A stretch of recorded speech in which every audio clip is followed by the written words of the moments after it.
Call in, guys. Talk to me nice. Welcome back to Sports Tea. Welcome back to Sports Tea. Talk to me nice. Nice. Call in, guys. Talk to me nice. Call in, guys. Talk to me nice. Talk to me nice. Hey everyone, welcome back to Sports Tea. I am so glad to be back in the Bay, guys. I have been traveling so much, but I'm back and I am ready to absolutely cook. I have a really great show planned for tonight. I hope that you guys are excited because I really am. Thank you for joining the stream tonight. Salute to everyone who's here. As you load into the room, do me a favor and like the video, share the video, and subscribe to the channel if you haven't done so already. Good evening, Spurzan. I see you guys. Donovan Baker, Yazid Yair B, the Ninth Power. How's everybody doing tonight? So nice to see you all. Salute Toronto 6393. Guys, we are going to have so much fun tonight, so much to unpack and talk about. I know that Lebron has been doing basically, he is doing the unthinkable, going to Pat McAfee, responding to pretty much everything that's been on his mind. Any slight that he could have thought of, he was replying to it, right? And he just kept dropping little things after little things. Some of the things were subtle, very passive aggressive, but he embarrassed himself on the Pat McAfee show. I think that the war between him and Stephen A. Smith is absolutely hilarious. And, you know, I wanted to talk about the ejections that have been happening in the NBA, the huge brawl that went on. I was going to compare that to Malice in the Palace, but quite frankly, there's just still too much content surrounding LeBron and the Lebronversation, and we're going to go through that tonight. We're going to unpack it, and we're going to unpack it so good. I'm just really excited. So thank you all for joining. Like I said, as you load into the room, subscribe to the channel if you haven't done so already. Like the video. What's really important is that everyone share the video.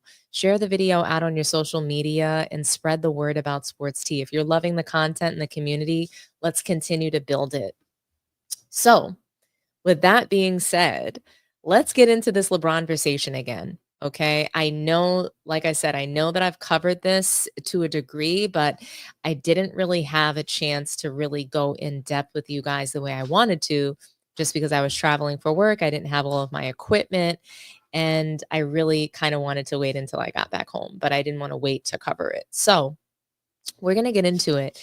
And basically, LeBron James lied so much. And I know you guys saw me calling him a clown. I had the clown thumbnail going, and it was really funny.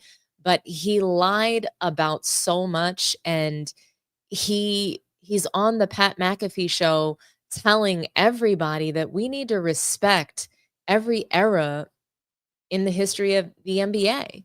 So all NBA eras are supposed to be respected for what they accomplished in their era. So in their era, they were great, and we need to respect that, and we need to stop comparing the eras. That's what he says, as he then proceeds to bash 70s, 80s.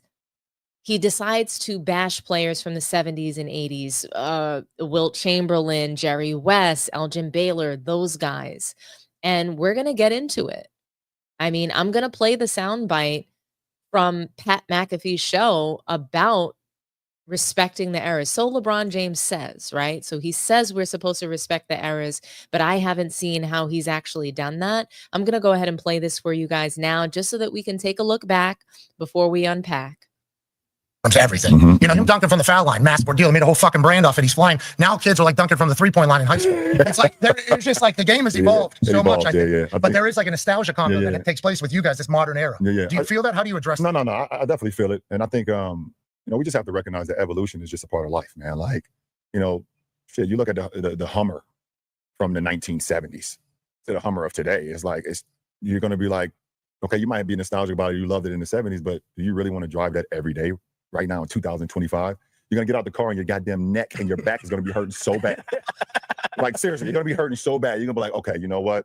This might be just a Sunday chill car. Like, I drive it up the street, get some ice cream, come back home, but I can't. Refill it because it gets too much. Yeah, exactly. I got to just start it up, let it just crank the gas for about 2 hours just to make sure it's still running. But like, you know, like, we have to understand that there's players and eras and things of that nature. Like, we get it, but like, you know, you watch some of the NFL games as well from the 70s and the 80s, and you got like, you know, Jack Lambert and those guys like coming through, like completely decapitate people. You know, like murder. Ronnie Lott tore his pinky off and then went to the sideline. I was like, just tear the rest of it off and get back out there. Like I get it. Like, those are nostalgic moments, but like the game is different, and we should respect all eras in that era. You know, we can't be saying, okay, just because Wilt was great in the 60s and 70s that he'll be great now. And we also can't say that some of the guys now will be great. It is what it is. Respect that era and we move on. But the whole every single day that he's better, he's not better, he wouldn't. You trying to tell me Giannis wouldn't be able to play an NBA game in the 70s? I think he wouldn't be able to do it. Neither would you. Giannis Antetokounmpo would have 250 points in a game in the 70s. 250. Is that Cousy? When was Cousy playing? Cousy's blocking up fucking Giannis, brother. And that's no disrespect. Like, it's no disrespect, but like, seriously, like Kyrie Irving. Like, They would have called him a witch. They would have called him a witch. No, they would have told Kyrie, you're not. You know how they used to tell Lou Alcindor at the time that he couldn't dunk in high school games? Yeah. They would have told Kyrie, you're not allowed to dribble anymore. That's what they would have told him. Dribbling is out ruled. They would have seen that. How tall are you? I'm 6'9". And how heavy are you? I'm give or take in between 215 to 280. I don't know. Depends on the day. Okay. Depends on if you give me my cookies or not. Yeah, Pat Ryan's like, we're tipping too close to 280. LeBron, the Eagles are becoming a heavyweight battle. Yeah. So 6'9". Yeah. Let's say you're you look very thin, right? Yeah. I feel good. So 215, 6'9", 220. There's just so many lies to unpack directly in this particular soundbite. It's just disgusting, guys. And I just want to get a quick sound check. Can you guys hear me okay? I just want to make sure. Press 1 if you can hear me in the chat. Am I good? Is the sound good? You guys can hear me all right? I just want to double check, because I want you guys to hear me when I go in on this. So first of all, I am here to say that no, Giannis would not be able to play in the 70s. He wouldn't make the NBA. He wouldn't make a high school team. Do you guys really believe that this guy would last in the 70s? Look at how small he was. No, he wouldn't make it in the 70s. And here's why. Because his body wouldn't have been able to transform into this. I don't know. Did they have the Balco lab in the 70s, LeBron? Did they have the Balco lab in the 70s? I don't think so. So I don't think that Giannis would have made the NBA or any high school team. I don't think that he would have been a qualified player. That's just really me being honest. Also, they didn't allow for guys of Giannis's size to bring down the ball down the court. They did not allow for that. There was no point forward in the 70s. And additionally, you were not allowed to carry the ball over your head and travel 10 steps into the paint. So I don't know what games you guys were watching, but I don't think that Giannis would have been able to train himself to look like the Giannis that he is today. There was no Balco lab in the 70s. Players couldn't carry the ball over their head or travel 10 steps in the paint without it being called. They weren't allowed to bum rush the lane and run over defenders. That wasn't allowed. So what the hell is LeBron talking about? Respect. Respect, it's a two-way street. First of all, LeBron needs to respect himself before I guess he can respect anybody else. That's why we're not seeing it. But he talks about evolution. And I mean, like, evolution to develop gradually, especially from a simple to a more complex form. Interesting. I don't think the game went from simple to more complex. I think that it was more complex in the 90s, early 2000s. If you're removing defense from the league, how did it get more complicated? If all you're doing is shooting 3-point shots and, having layup lines, then how is it more complicated? How did the game become more sophisticated? Outside of the resources that players have been given to be good, how is the game more sophisticated? Okay, we're not talking about technology. I'm talking about the style of play on the court. What are they doing that's more sophisticated than the 60s, 70s, 80s, 90s? Show me, because they're shooting 3-point contests. It's just a shootout. It's a shoot around contest every game. It's a layup line. Make me understand how the game is just so much more sophisticated. I don't see that. Even when we take a look at the Latin definition of evolve, evolvere. Evolvere, it means to unroll. That's what it means. To develop gradually. So imagine the process of unfolding and sort of unpacking different layers and different skill sets. What has the NBA done recently that's so much different outside of make it easier for guys to score? They made it easier. You pulled back.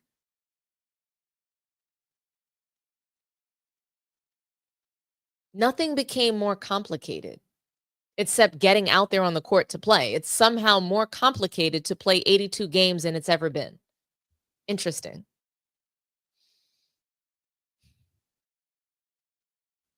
The best is that LeBron James says that he wants to have respect for all eras, right? So he wants everybody to respect all the eras, yet he turns around and says that Giannis can score 250 points. And he doesn't use himself as an example. He does say, oh yeah, I can dominate in any era. But he wants to rope in and build equity by bringing in other players. So it's not just all about me, LeBron. I'm saying that guys today can play back in the 60s and dominate, score 250 points. Let me just disrespect, Jerry West in his era that he came up in, Wilt Chamberlain. Let me say that Wilt Chamberlain might not necessarily be able to dominate today, but Giannis surely could. Giannis could surely go back in time against Wilt Chamberlain and dominate. I don't think so. Giannis does not have the footwork to make it in 90s or 2000s. Giannis wouldn't make it in the early 2000s. He would not be an NBA player in the early 2000s. No, he wouldn't. You cannot carry, travel, bum rush, run over defenders. You could not do that until recently, until they created a protection program for the FNBA. That's what happened, guys. But I'm here right now to expose LeBron James. LeBron's going to get exposed tonight. LaFraud exposed. And the reason is because he claims he wants us to respect the eras, but he doesn't respect himself. He doesn't respect today's game.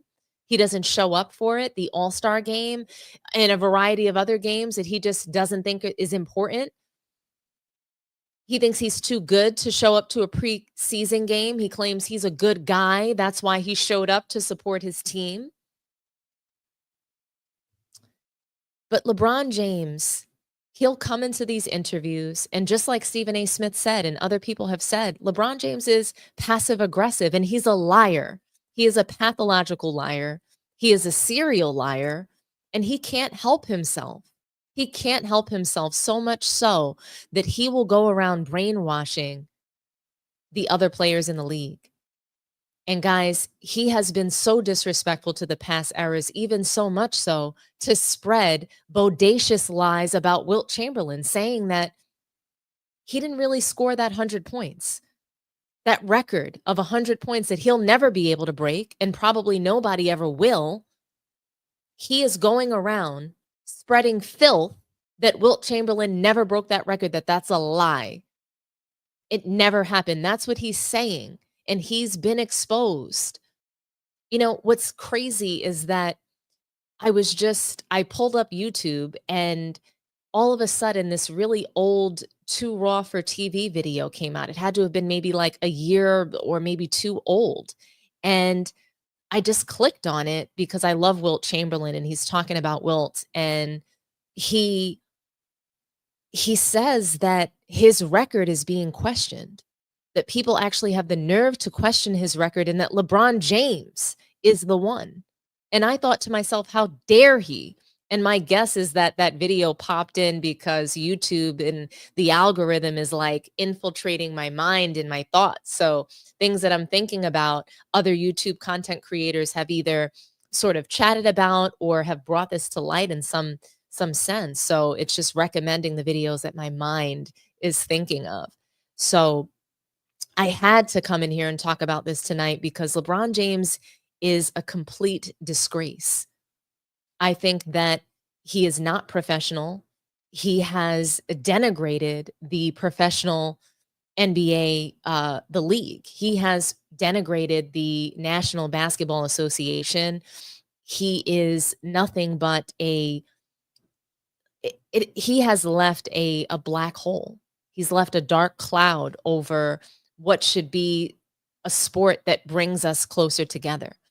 And I have never seen a superstar in my entire life be so polarizing and so dividing amongst NBA fans ever. It's one thing to be divisive on a topic. It's one thing to be someone that, you know, maybe is unlikable, but it's a whole other thing to completely divide NBA fans and to create such negativity in the sport. And since LeBron James can't be the GOAT, since he cannot surpass NBA legends of the past or anyone that came before him, he has to wreck it. He has to wreck what we enjoy as being NBA history. He has to wreck the fraternity of the league.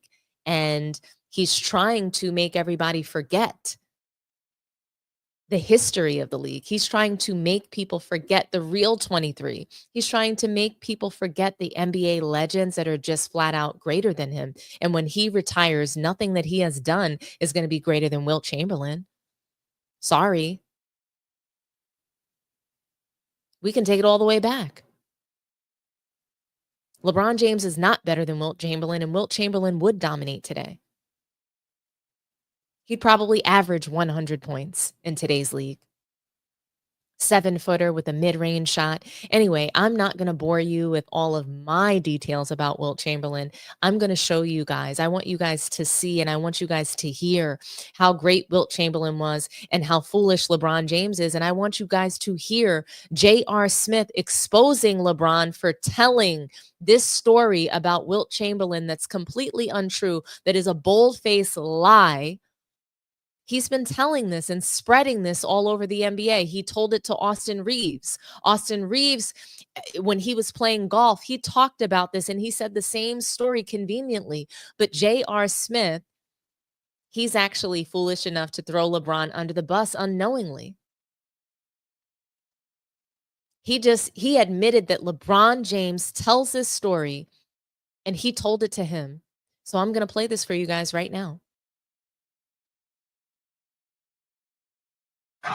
Russell, what a play by Bill Russell. Jump to the right. On the left, he goes over Russell. There are 35 seconds left. Russell takes. Russell driving down. He's got it. 30 seconds left in the cemetery. The Warriors are here. Fight for a championship.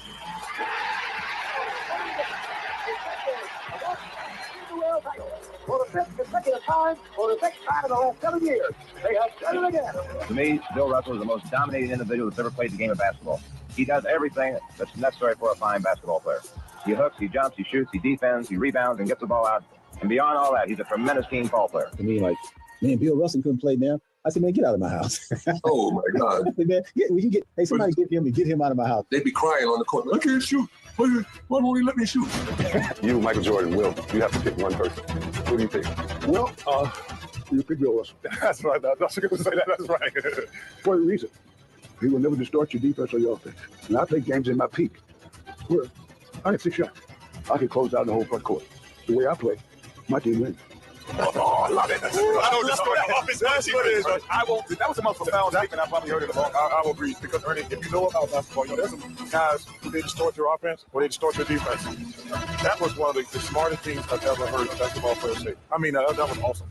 If I had to pick one player to start a franchise, and I want to win championships, no one would ever guess. I've asked people that question they ask, and none of them ever guess who I would take. And if you take a guess who you think I would take Of all time in the history of all the players in the history of the game. Wilt? No, Russell. you're right. Bill Russell went to 12. Don't talk to me about Bill Russell in that time. He was playing against the corned beef king of Long Island. Wilt Chamberlain, remember that guy? He wasn't bad. I guess he must have fought fires as well, but in any event. Just like if I don't see footage of Wilt Chamberlain's 100-point game, I never have. I don't believe it. You're not going to hold up a piece of paper next to your ear, bro. I think it was like Brian made a very true statement about that situation. Like it could have been somebody's 100th birthday and he's like, yo, hold this up for my grandmother For real. or whatever. It was like, but we've never seen this. The game was not televised and no video footage of the game has since been recovered. There are only audio recordings of the game. Okay, so there is documented footage. Of one quarter? The only one that mattered. 1 minute and 1 second to play. Chamberlain at 88. He can make it easily. Bill, back to Russell. Indicated.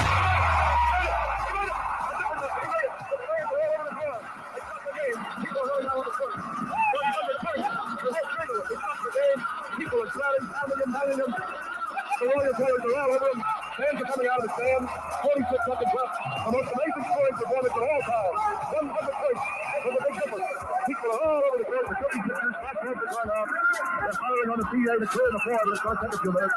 He has 100 points, ladies and gentlemen. You think anybody today is as good as Wilt? It'd be Wilt. I think Joel Embiid is. Yeah, I do. Oh, no, he's not. Oh, come on. We're averaging 50 points a game. You don't think Joel Embiid would average 50 points a game in the 1960s? When everybody was playing. I mean, can you imagine, the skill level that we have nowadays, or let's say me doing that back in the freaking 60s, that would have probably put me in jail. Absolutely. I would have been the greatest player ever. To succeed, you've got to have the big man in the NBA. And Wilt Chamberlain, which you see behind us, has been a horse for Los Angeles so far this season, but he's playing a different style. He's playing defense. He's doing the rebounding. He's not worrying about scoring anymore. Wilt Chamberlain, basketball's greatest scorer, has become a defensive star. He could have been a championship fighter, a football star, a track man. Wilt now matches that other bearded giant, Boston's Bill Russell, such specialties as blocking shots and clearing rebounds, with an ease that suggested this is what he's always wanted to do. Fans who are used to seeing Wilt tossing his famous one-handers from all over the court can hardly believe the sight of basketball's biggest gun passing to teammates from a spot right under the basket. What everyone is discovering is that the new Wilt is more formidable than the old. We go back in the early days of the Philadelphia Warriors when Frank McGuire was the coach here. His idea at that time was to have Wilt carry the load dramatically offensively. This year, Wilt Chamberlain averaged 50 points per game, even had one game where he scored 100 points in a single game. My idea is to have more versatility in the attack, and it's been my experience in watching Chamberlain and also in coaching him that whatever you want to do for the team, he will do. I was doing an interview the other day, and we were talking about Wilt Chamberlain averaging 50 points a game. Then at the end of the interview, the guy said, Oscar, do you think Wilt Chamberlain could play in this game today? Well, at that point, I said, you know what? Excuse my friend. I said, go to show you don't know basketball. You have to ask me that. Ask me whether or not Wilt Chamberlain could play against these guys today. That was an insult. Listen, and obviously to take nothing away from great Bill Russell, I got the right Bill in doing something. All of the skills necessary in basketball, both ends of the court, who had the most ability and talent? There is no one that can compare to Wilt Chamberlain. No one. The most dominant player of all time that nobody else named, and you can't even argue by the numbers. Wilt Chamberlain, the most dominant player ever in this game. The man averaged, I don't care what era, he averaged 50 and 25. Correct. He's got to be on Mount Rushmore. People complained about him scoring so much, he led the league in assists. Yeah, I mean, come on. Fire. A word that has a note of fear about it. A word that spells danger to life and to property.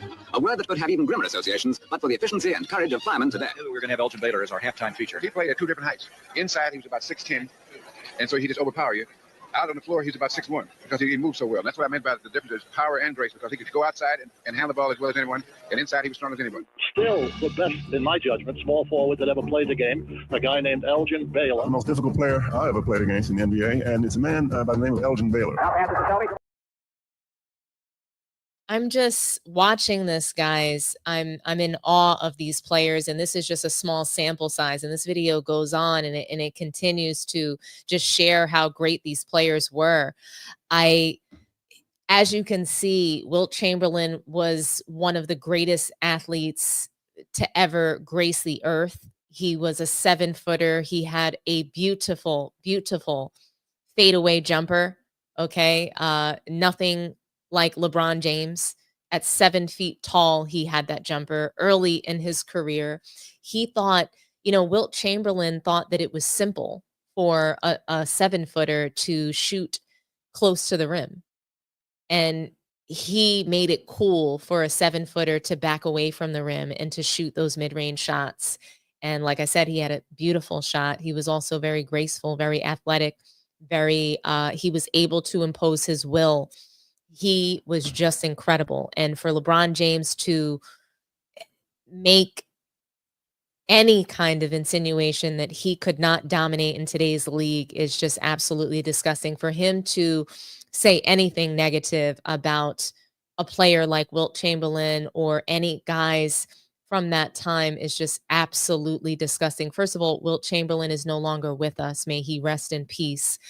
But you know, just to speak so ill of the dead, I find LeBron James to be absolutely disgusting. I find him to be a complete disgrace. He is lower than I've ever seen him, and he is so desperate, more than I've ever seen him, for someone who is a billionaire, for someone who is, by a large part of today's generation, considered to be the GOAT.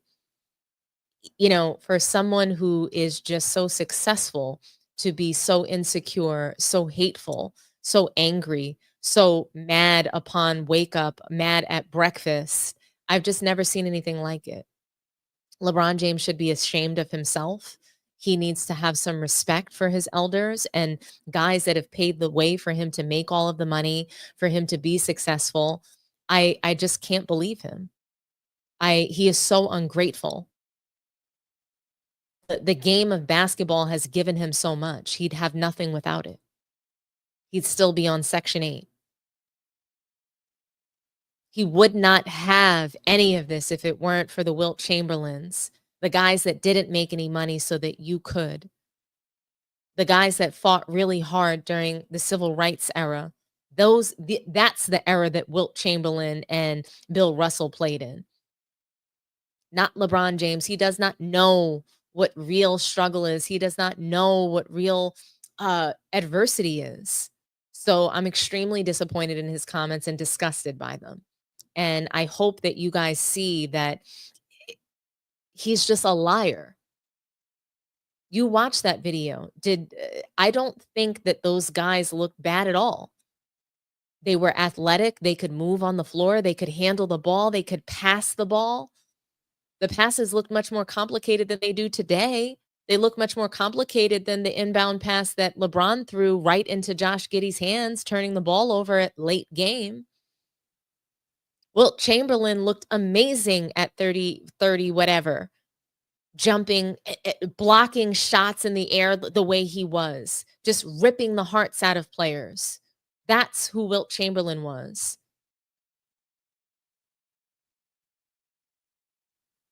No, Nick T, it's a low blow for LeBron James to say that Giannis could score 250 points in Jerry West, Wilt Chamberlain's era. It's a low blow to say that Wilt Chamberlain, someone who's dead, could not actually dominate in today's era. Someone who can't come out and defend themselves, keep his name out of his, he should keep Wilt Chamberlain's name out of his mouth. He should keep anybody from the older eras out of his mouth, because clearly he didn't watch. Clearly he doesn't know. He has no education. He didn't educate himself on his own profession. How are you a professional basketball player for 22 years and you don't know the history of the sport? Why didn't he educate himself on the history of the sport? Why are you lying on Wilt Chamberlain? Wilt Chamberlain has spoken in interview after interview about this 100 points. So he doesn't know the NBA history. He just doesn't know the history of the sport, his own profession. You would think he would get smart on that before he opens his mouth, but he probably read up on NBA history the same way he read and watched The Godfather and all those fake books that he reads. So I don't want to hear about low blow when LeBron James is the one coming out and attacking people who are not even here to attack themselves. What did Wilt Chamberlain ever say about LeBron James? Nothing, because he's dead. So I don't want to hear about low blow. Wilt Chamberlain made it possible for LeBron James and his mom not to be on Section 8. That's the facts. LeBron James talked about Section 8. It's not a low blow when he talked about that in the Pat McAfee interview. So if he's going to say it, I can pick it up. So don't say I'm giving him a low blow by talking about Section 8 and he's out here speaking ill of the dead. I don't want to hear that. Try again. LeBron James is low. He's a low blow. He is a scumbag to speak about Wilt Chamberlain, Jerry West, guys who are dead and gone. And Elgin Baylor is a better small forward than LeBron James. So is Larry Bird. And no, LeBron James would not be able to dominate in any era besides his own because he just didn't learn how to play basketball in an organized way. He doesn't know how to play in a system. In the 70s, in the 60s, the 70s, the 80s, the 90s, the early 2000s, we had positions. You had to play your position on the floor. And if you didn't, you'd be on the bench.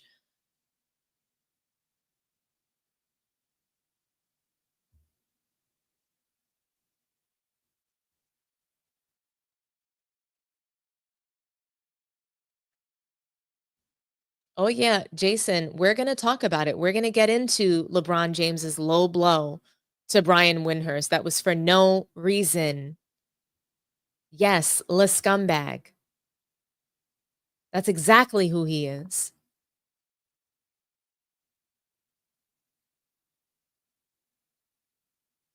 And speaking of Brian Windhorst, we are going to move to the next topic.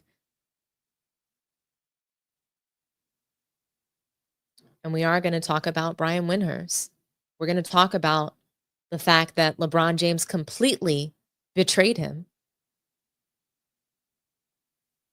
LeBron James betrayed Brian Windhorst. And I don't know what was the reason behind it. I don't think he really had a reason behind it. I'll be really honest with you. I think that LeBron James went on Pat McAfee's show, whom he's just so desperate to impress. It was so obvious. He's sitting there and, you know, he's in this room and he's behaving like a bro.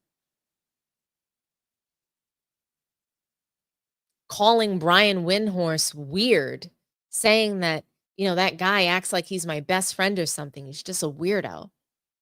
That's what he said about Brian Windhorst for no reason.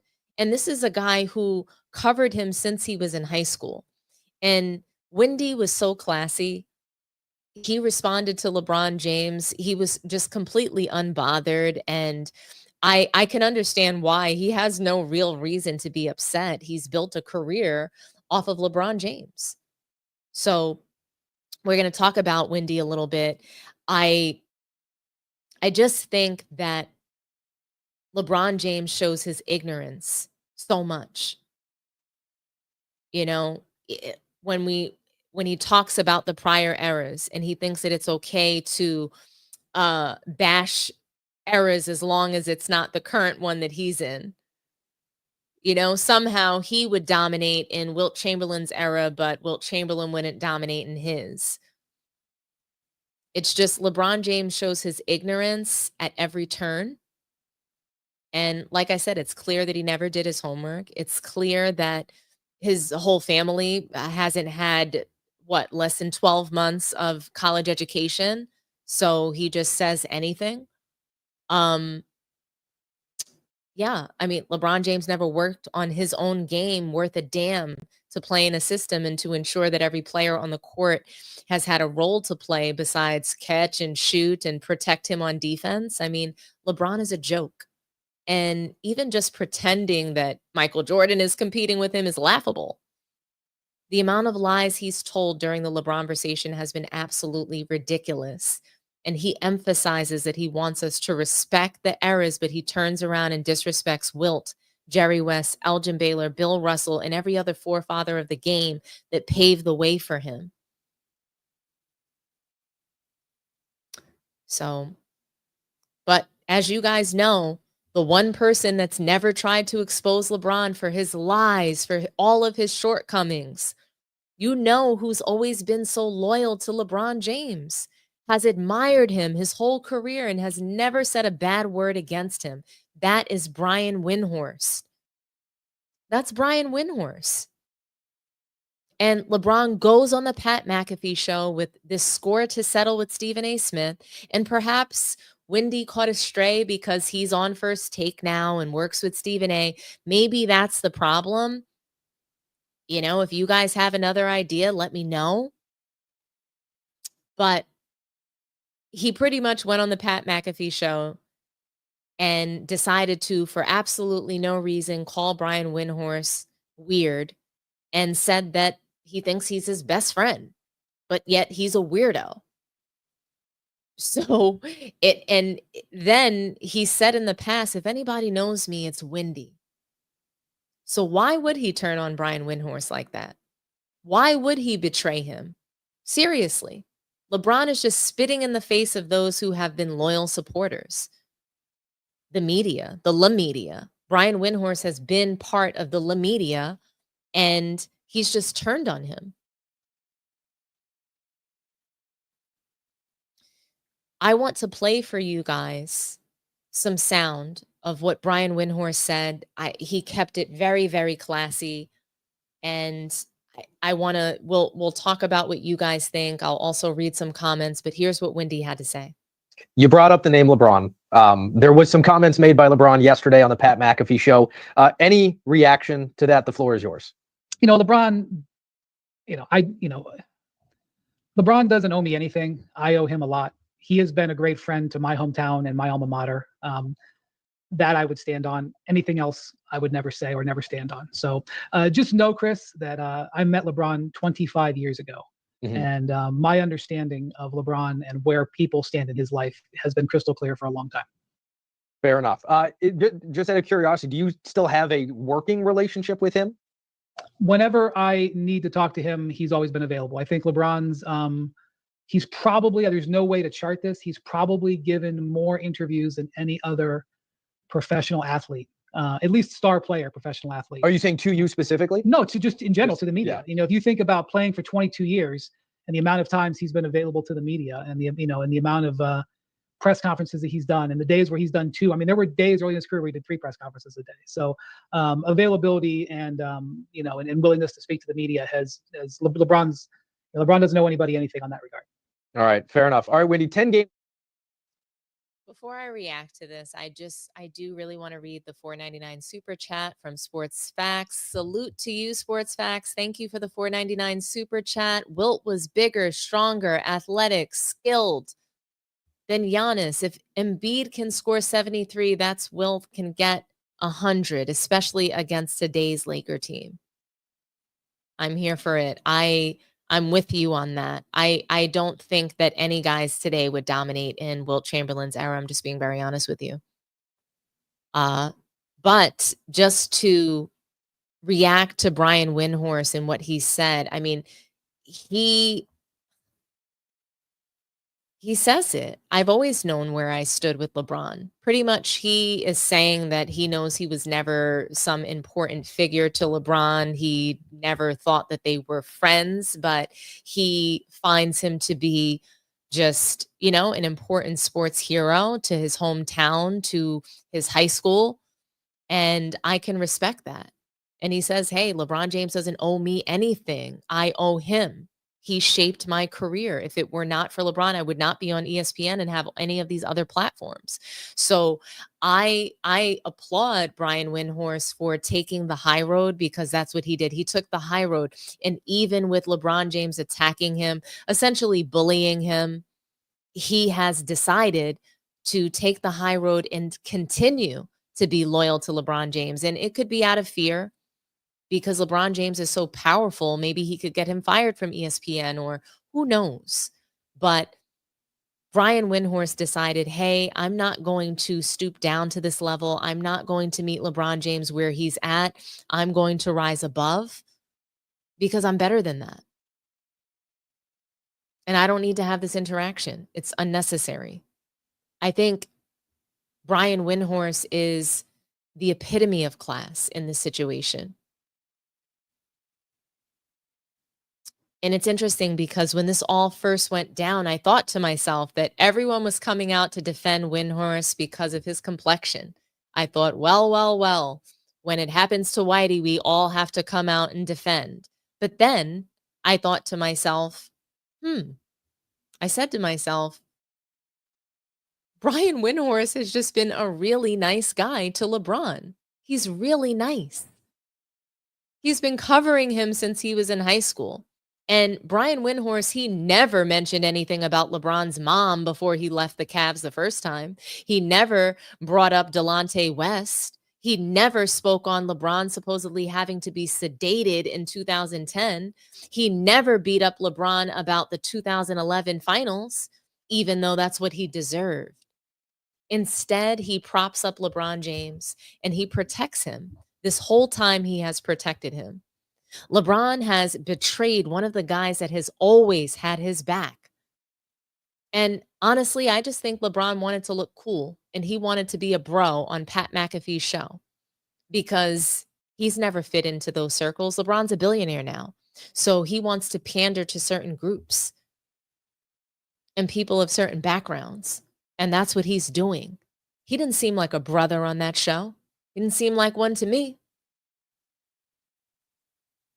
He seemed like a bro, like a dude. It's just disgusting to me how LeBron just wanted to fit in. He wanted to look cool with Pat McAfee. He wanted to fit in with Pat McAfee, and he's a billionaire. The face of the NBA, and he wanted to fit in with these white guys on that show.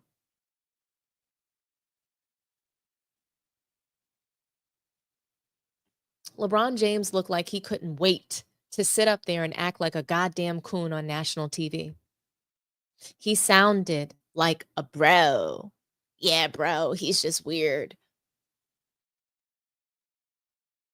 And we are going to dig into the implications of this appearance and some of the subtle comments during the show and after the show that make LeBron James look like a complete disgrace. He looks like a complete disgrace for doing this interview. And like I said, Wendy, he's the epitome of class in the situation. He gives LeBron so much grace, so much respect. He doesn't feel like LeBron James owes him anything. But I can tell that Wendy's feelings are hurt. He looks unbothered. He's acting professional. He's taking the high road. But to me, he looks like his feelings are a little bit hurt. I can guarantee you that Windhorst has so much dirt on LeBron James. He has to. He's been covering him since he was in high school. You mean to tell me he's got no dirt on LeBron James that nobody else knows about? I doubt it. But he'll never snitch on LeBron the way that Stephen A. Snitch did to Allen Iverson. He'll never do what Stephen A. Smith did to Allen Iverson. Not ever. LeBron James knows that. He knows that Wendy's not a snitch. He knows that he's still going to be loyal to him.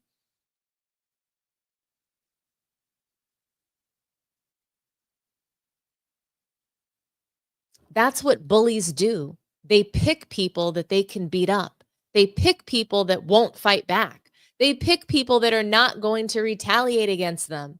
That's what happens with bullies. LeBron James has always been a bully. He did the same thing to Stephen A. Smith. He thought he could press him courtside. It would be a 30-second timeout. There would be no time for anything to really go down. There would be no time for Stephen A. Smith to respond. Nor would he. He's sitting next to a billionaire as well as Larry David. He's not going to do anything.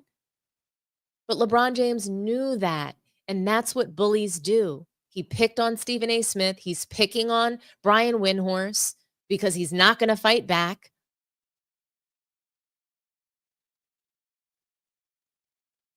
But that's the setup with bullies. That's the exact setup. They pick on people that they believe they can beat, that just can't fight back. And LeBron James is a disgrace to the National Basketball Association. He is embarrassing the league. Adam Silver should have suspended him for his behavior, and perhaps the Pat McAfee show would have never happened. This is not a professional league anymore. This is a joke. LeBron is making a mockery of the league since, he's on his way out. He's on his way out. Nobody thinks he's the GOAT.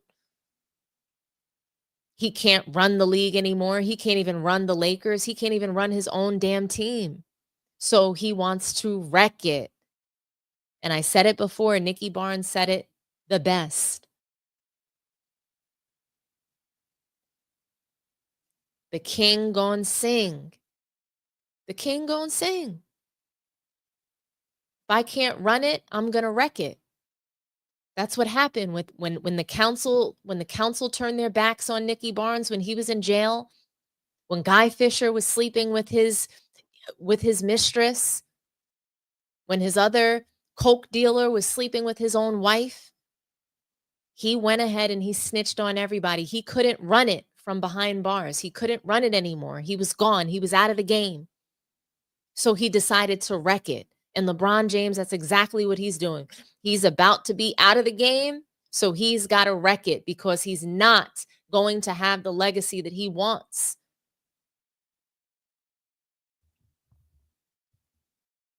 LeBron James won't even pick on Skip Bayless. He won't go and press him courtside when he was at the finals, talking the same shit that he was talking. Courtside with LeBron James right behind him.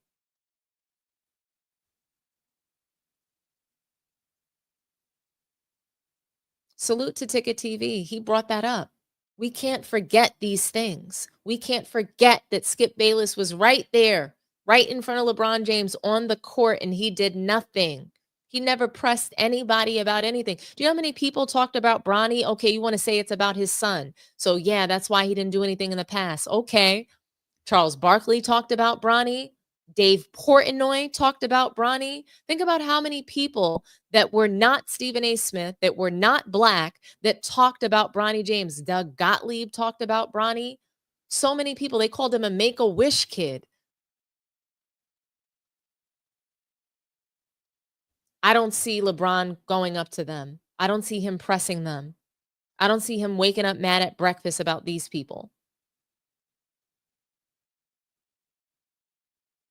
Someone in the comments, Goldmine, Cale Sunnins. I don't see any smoke for Cale Sunnin.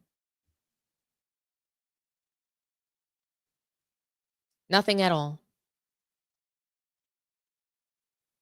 But like I said, Brian Windhorst, he'll never snitch on LeBron James.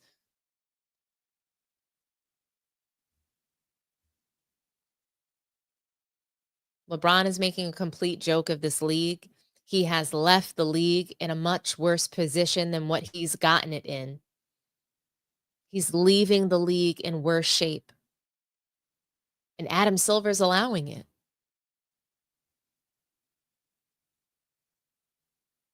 Complete disgrace.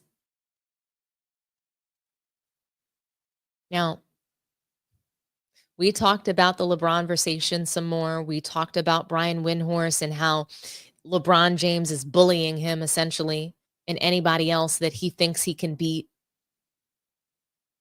Now we're going to talk about Stephen A. Smith again, somebody else that LeBron James thinks he had beat. He thought he had him beat by going to the Pat McAfee show.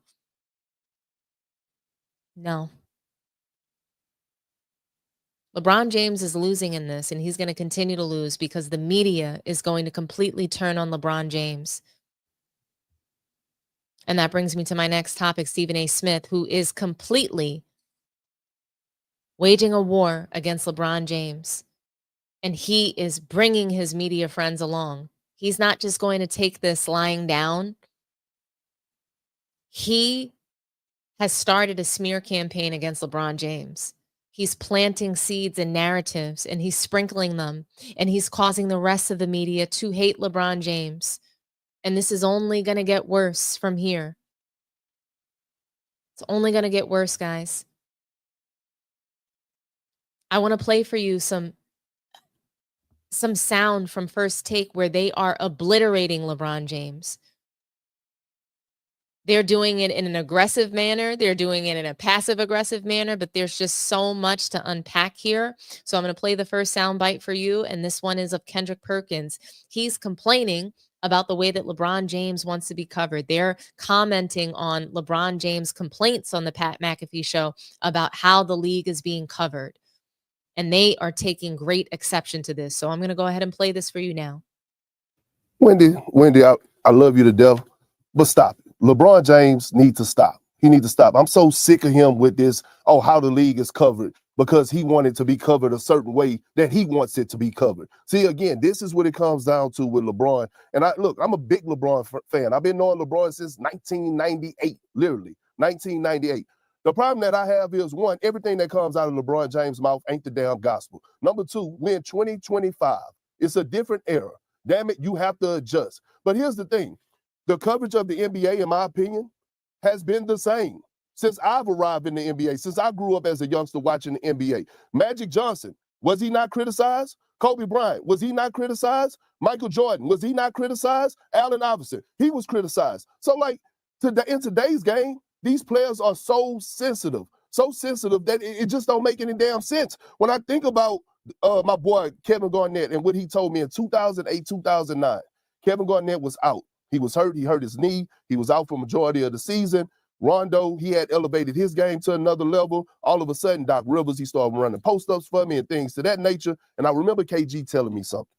He said, Pert, just like your big ass run home and turn on ESPN when you have a good game, keep that same energy when you have a bad game and use that fuel to go out there and prove people wrong, right? This is what you sign up for. When you enter the draft, you sign up for the good fame and the bad fame. It comes with the territory. And it's fair criticism. If you play well, we're going to give you your flowers. If you play like garbage, then we got to critique you. It is what it is.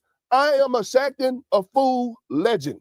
Literally. I think I won MVPs when it comes down to Shaqtin' a Fool. Guess what? It didn't stop me from going to sleep at night. The AC was blowing on 60. The ceiling fan was still blowing. And my toes was doing this in the bed at night. Move on. At the end of the day, this is what it comes down to. Think about this generation right here. Since he want to talk about being critical, we really could go there. Think about with Magic, Bird, Jordan, Isaiah Thomas, Hakeem Olajuwon, Kevin Garnett, Tim Duncan. Think about the way that how they paved the way for guys today to be getting paid $50, $60 million a year. Think about what guys are doing today to actually hurt the next generation. Think about that for a second. Load management, right? Sitting out games, complaining about everything. So bad that Adam Silver, who I think is one of the best commissioners in sports, he got to find ways to make guys go out there and compete. In-season tournament, play-in tournament. So, man, what are we talking about? Y'all finished? Because I cannot believe that y'all missed this, what I'm about to say. Kendrick Perkins has been on the record saying he considers LeBron James the GOAT. Yeah. Kendrick Perkins says a negative word about LeBron James, and LeBron James blocks Kendrick Perkins. Unfollow me. Unfollowed you. I'm sorry. I'm sorry. Unfollowed Stephen A. you. Okay. Hey, Stephen A., but let me say this to you. He unfollowed me, and then I blocked him on my cell phone. Yeah. Cool. Yeah, let me say this. So he unfollowed. Hold on. Let me get to the point. So he unfollows you, who has raved about him being the GOAT. Brian Windhorst has been covering LeBron James the way that LeBron James raves about the game being covered since LeBron James was in junior high school. Who did LeBron James go on national television and call weird? Who did he denigrate yesterday? That would be Brian Windhorst. This man talks about drama, but the man has a production company that tries to produce drama. He himself has produced drama. When he was in Boston and he decided to depart from the Cleveland Cavaliers, remember how he pulled off his jersey as he was walking away because that was going to create the headlines like this is it for LeBron James? When he sat down with Jim Gray, wasn't that a production? Am I missing something? When Bronny James entered the game as a Los Angeles Laker to open the season, was that not promoted? See, the point is he wants to have it both ways. This is what he does. So in other words, when we sit here, as I said, give me my ticker if we have it.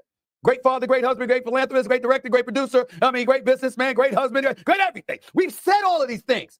All he hears are the points that he don't want to hear because that's what he's sensitive to. But the good stuff that we say about him, which by the way is at least 95% of the time, it don't mean anything to him because we don't mean anything to him.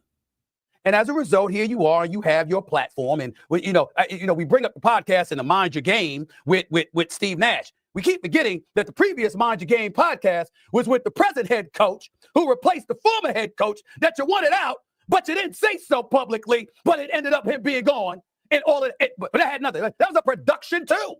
Everywhere you turn, it's the production. And all I'm saying to you is that we shouldn't be surprised, but I'm looking at him and I'm like, You go at Brian Windhorst. You went at players from the 70s or 80s. Giannis would average 250 points. You know, you start talking about the game, and these are pioneers who paved the way, who positioned you to be able to catapult this sport and your portfolio, financial and otherwise, to astronomical, otherworldly heights. And because we're comparing eras or whatever, even when we talk about the drama, Wendy, even when we talk about the drama, Big Perk, we're still talking about the game. Like, why? Because there's an audience out there that wants the drama. So you find a way to give them the game within the drama. So then meshed in with the drama. That's the audience. LeBron doesn't do that. He's a marquee for nothing. He's a marquee just because of his athletic ability. Come on, y'all. Y'all know what I'm talking about. You don't become a marquee. Tim Duncan is arguably the greatest power forward that ever lived. He was never the face of the NBA. He was never marketable enough because he didn't care to be. LeBron did and positioned himself along with honing his personality, his skill set. It wasn't just about his game. It's about his presentation. It's about his delivery. It's about his flair for the dramatic. It's about all of these things. He milked it. And now that somebody is able to peel, you know, nuggets of things that you could complain about, where in the grand scheme of things, 95% of the time, you don't complain about him at all. All of a sudden, he's now coming in trying to change the game and the way the game is covered. It's an absolute joke. But I'm not surprised that nobody's laughing. Yikes. Honestly, that was loaded.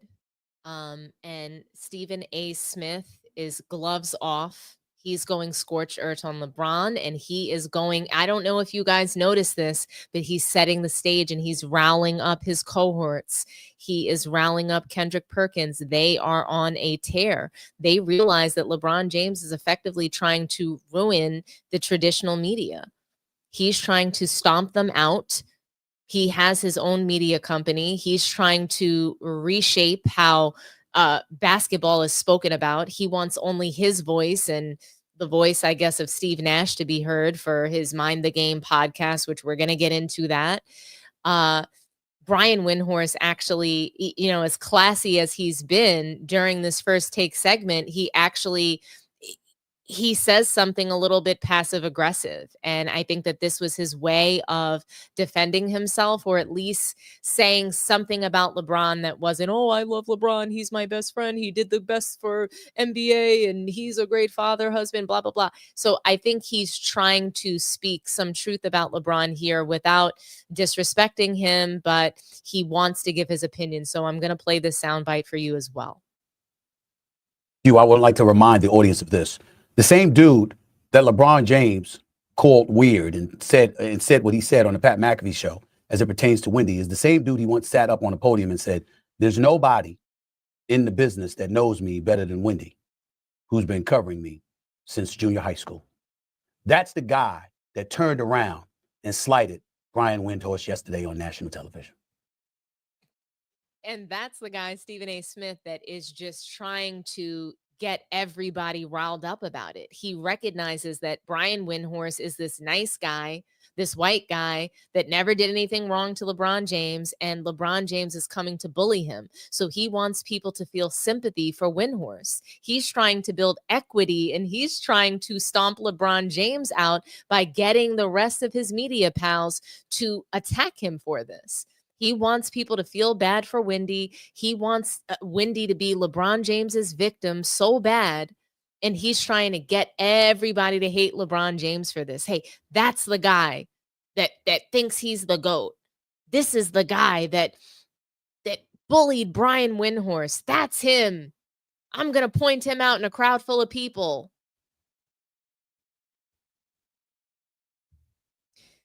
Yeah. Stephen A. Smith, he's setting the stage. He's setting the stage for a smear campaign. That's what he's doing. And he's not going to stop until others band with him. He's not going to stop until LeBron James perhaps, you know, kind of lets his foot off the gas pedal as well. I mean, this is going to get very ugly. It's already ugly.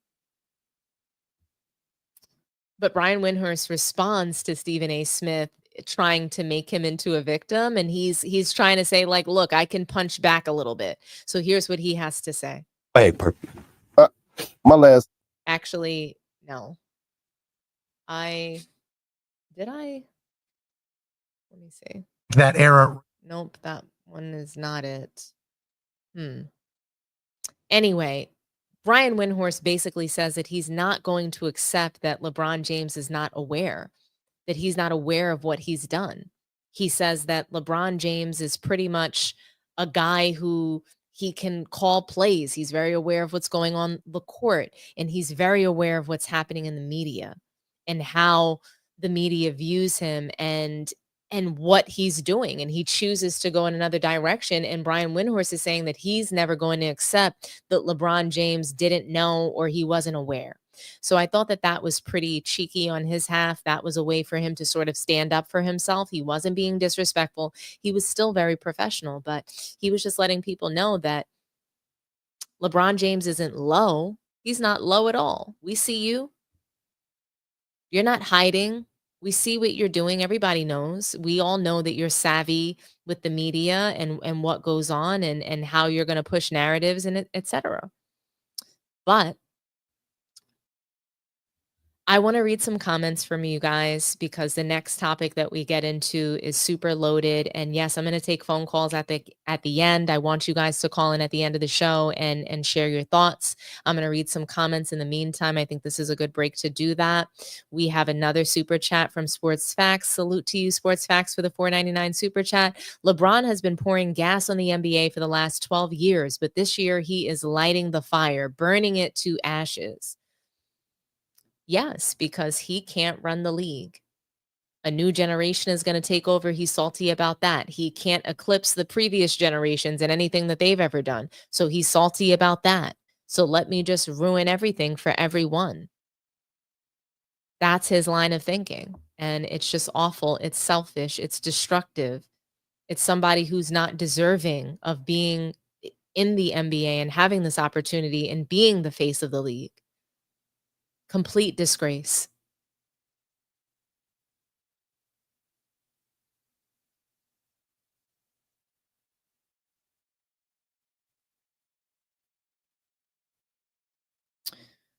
So, oh my gosh, these topics are just, they're a little bit exhausting for me at this point. I'm sick of LeBron and his shenanigans. I really am. But what do you guys think? Stephen A. Smith, he's declared war on LeBron James. You know, what do you think about LeBron's lies about Wilt Chamberlain, him bullying Brian Windhorst? What are your thoughts? What do you think about Stephen A. just going scorched earth and trying to rally the troops against LeBron? How crazy is that? Nobody will ever love LeBron like LeBron loves LeBron. I can't. Labubu James, the gloat or greatest loser of all time. I love it. Bron is boss baby. You guys are so crazy. Isidro, Queen Lames needs to retire already. Tired of his drama. Absolutely. Mercy. LeBron talked too much. LOL. It's doing him no favors of his basketball legacy after he's done playing. I couldn't agree more. I think that this really damages him. I think this makes him look really bad. And it just shows his lack of education, lack of emotional intelligence, lack of awareness, and his ability to be so off-putting, not only to the American public, but to his fellow basketball cohorts. I mean, I can't believe him. I really can't. Stephen A. has been dipping his toes into covering politics, and with his gift of gab, I think he could be successful in that. So I don't think LeBron really wants a war of words with him. And I agree. I don't think he really wants that, but I don't think that LeBron James fully fleshed out this whole thing. I don't think he fully thought it through before he acted. I think he thought it would be cool to flex on Stephen A. in front of everybody during the game, and that's where his mind went. He's a clout chaser, and he doesn't think beyond the clout chasing. He doesn't think beyond, oh, what does this look like in the moment? What does this, what's this soundbite going to be like? Or what's this reel going to look like on social media? That's what he thinks of. And instead, he's got, the internet never dies, right? These photos are never going to go away. And he's got an embarrassing photo of himself pressing Stephen A. Smith, a 60-year-old man. He should be ashamed of himself. It's just god awful.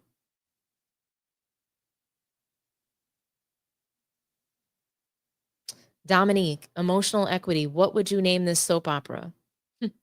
Love triangle LeBron, Wendy, not accepting his unawareness. Stephen S. Smith, you're not my GOAT. Michael is my GOAT.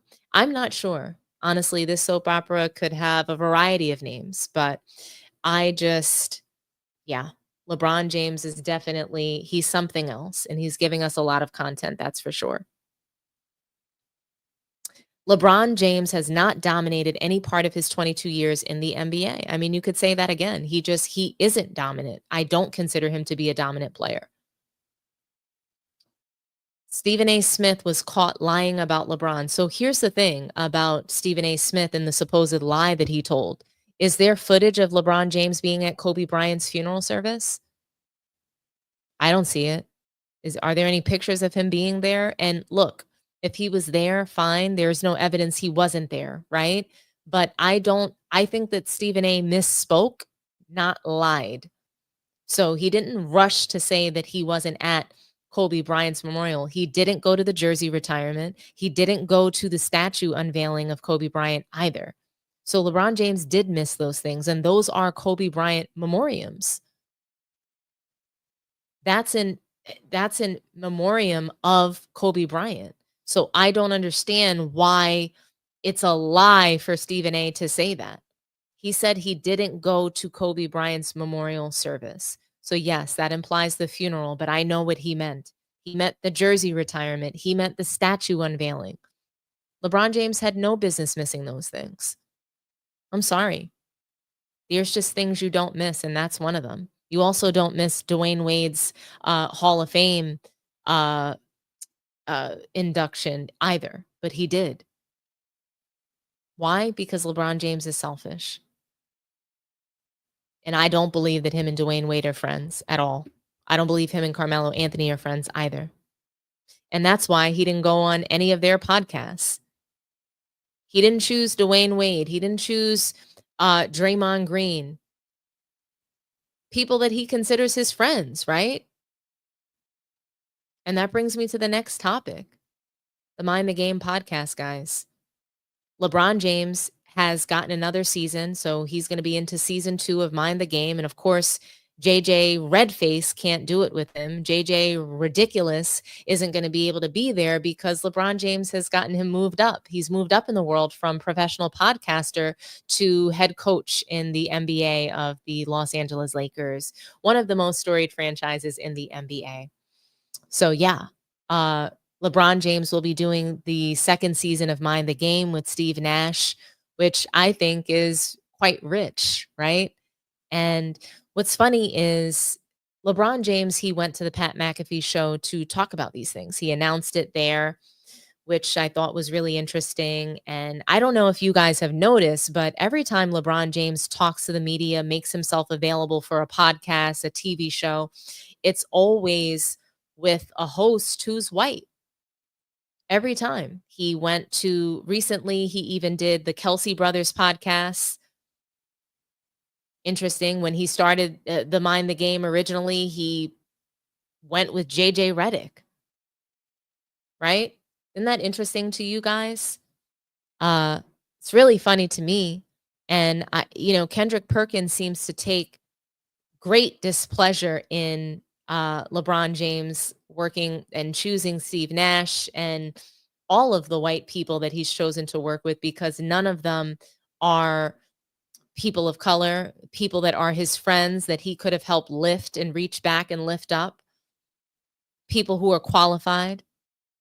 Instead, he went with JJ Redick the first time, Steve Nash the second time. So I thought that was interesting, and so did Kendrick Perkins, and I'm going to play it for you guys now. Hey, Perkins. My last thing, and I'm glad y'all brought up the Mind the Game podcast. And the one thing I will say, sharing the locker room with LeBron James, being LeBron James' teammate, being in McDonald's All-American, all that, he is one of the brightest basketball minds I've ever been around. Okay, you lose JJ Redick, and then you go out and get Steve Nash. I would never question Steve Nash IQ or his intelligence when it comes down to the game of basketball.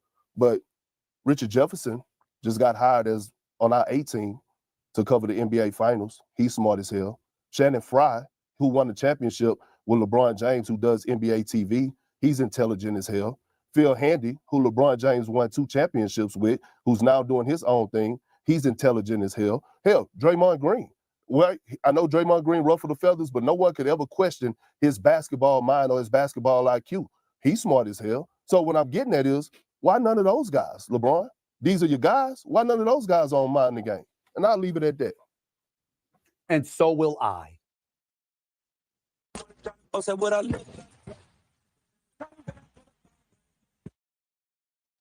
Yikes. And if you notice, that's just like the end of Stephen A. Smith smearing LeBron on that episode of First Take, because it's just like he props Kendrick Perkins up to make these comments. And he's just like, I'll leave it at that. And so will I, Stephen A. Smith says. So like, he's just ready to pounce on all of this. And what's funny is that Stephen A. Smith had no problem with JJ Redick doing the Mind the Game podcast with LeBron James last year. He had no problem with him being hired as head coach, but yet he's calling it out now. And he's calling it out because he was capping for him. He's been a part of the La Media this whole time. He's been lying for LeBron James. He's been propping him up, praising him when it's not deserved, praising JJ Redick as a head coach, praising LeBron James for putting him on the podcast and helping him get this head coaching position. He's been praising all of that. And now you want to criticize that, which I think is interesting because he knows that he was lying before. And now that LeBron James has attacked him and others in the media, he's ready to expose him. Kendrick Perkins is ready to expose him. They're trying to protect traditional media members. That's really what's happening here. They're trying to protect the traditional media so that it doesn't get overtaken by LeBron James and minding the game, as if anybody wants to listen to that shit.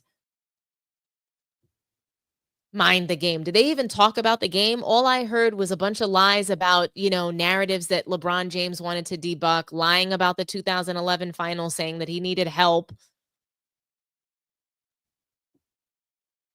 Just trying to make Darvin Ham look bad. JJ Redick saying what he would have done instead. Bullshit. But what I really want to unpack about this topic and what I want to really impose upon you guys is what Pat McAfee did, okay? Because he was able to exploit LeBron James. LeBron James, one of the greatest Black sports heroes in NBA history, one of the richest NBA players to ever play this game, a billionaire. Pat McAfee was able to exploit LeBron James 1,000,000%. LeBron agreed to do the interview with Pat McAfee. He does the interview. And I want you guys to listen. And look, I've played this soundbite before. I've mentioned it briefly, but this comes into even bigger play based upon Pat McAfee and his actions post-interview. And so he says something, and it's very subtle, and he says it during the interview when LeBron is sitting right there. If I were LeBron James, I would have got up and walked out of this interview, because how dare you talk to me like that? I am LeBron James. I am a billionaire.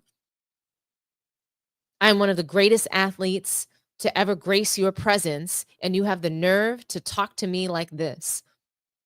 And look, he didn't realize it, as most white people don't realize when they say things like this, how racist it actually is. But this is what Pat McAfee had to say. That era, regardless of no matter what happens in the future. You've played through what now? Like 3 years? Yeah. 3 years? Yeah. Back whenever Kuzi was doing no-look pass? For sure. Yeah, the first ever no-look pass? Yeah, cool. Kuzi. Yep. He's a dog. Hey, he was an exciting white, wasn't he? He was an exciting for white. sure. He was Kuz one of had the game. Kuz had game for sure. Boom. Yeah, Thank Kuz you. had game. Yeah, but that era, regardless of no matter what happens in the future. You've played through what now? Like 3 years? Yeah. 3 years? Yeah. Back whenever Kuzi was doing no-look pass? For sure. Yeah, the first ever no-look pass? Yeah, cool. Kuzi. Yep. He's a dog. Hey, he was an One of the exciting dogs. white, wasn't he? He was an exciting for white. sure. He was Kuz one had of the game. Kuz had game for sure. Boom. Yeah, Thank Kuz you. had game. Yeah, but Did you guys hear that? He was an exciting white, wasn't he? He says it twice. He's so excited to say these words. He was an exciting white. He wants LeBron James to agree with him. He wants LeBron James to talk about the white players. For what? The NBA wasn't built on white players. Why do we need to talk about the exciting white? And look, Larry Bird, incredible player. Bob Pettit, Bob Cousy, George Mikan. There's a lot of white players who were really great, and I'm not here to disrespect those players that were legends in the game. Jerry West, many white players who have played the game. Bill Walton. These guys were incredible. And I have no bad things to say about them, but I don't know if you guys ever like grew up with, around racism at all. And, maybe you're hanging out with a group of Italian guys and, you're playing sports or they're just talking about games and stuff like that. And they're just like, yeah, I was really good in my day. I could beat all the black guys on my team. And that's the bar, was beating the black guys. Or, I think there's even an episode of Sopranos where Tony talks about how, he was so tough that, he could beat up any black guy. Or maybe it was Paulie who said that in the show. I love the Sopranos. Things like that we've heard, right? And so Pat McAfee is sitting there. He's an exciting white, right? He was an exciting white, like just trying to say that, like, there were white people that were good. Like, let me throw this in there. And LeBron James wanted to be part of that. He actually partook in an interview with that kind of ignorance happening right in front of him. He was an exciting white. Rick Barry, another exciting white. Pat McAfee said that a few times throughout the interview. Pistol Pete, another exciting white.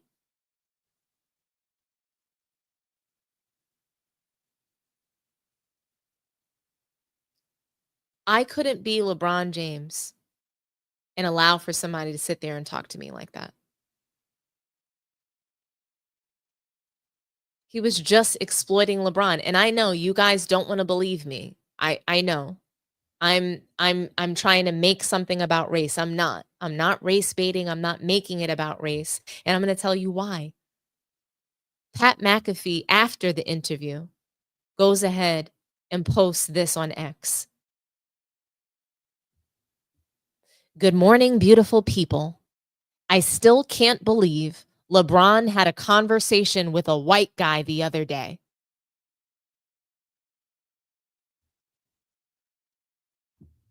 That era, regardless of no matter what happens in the future. You've played through what now?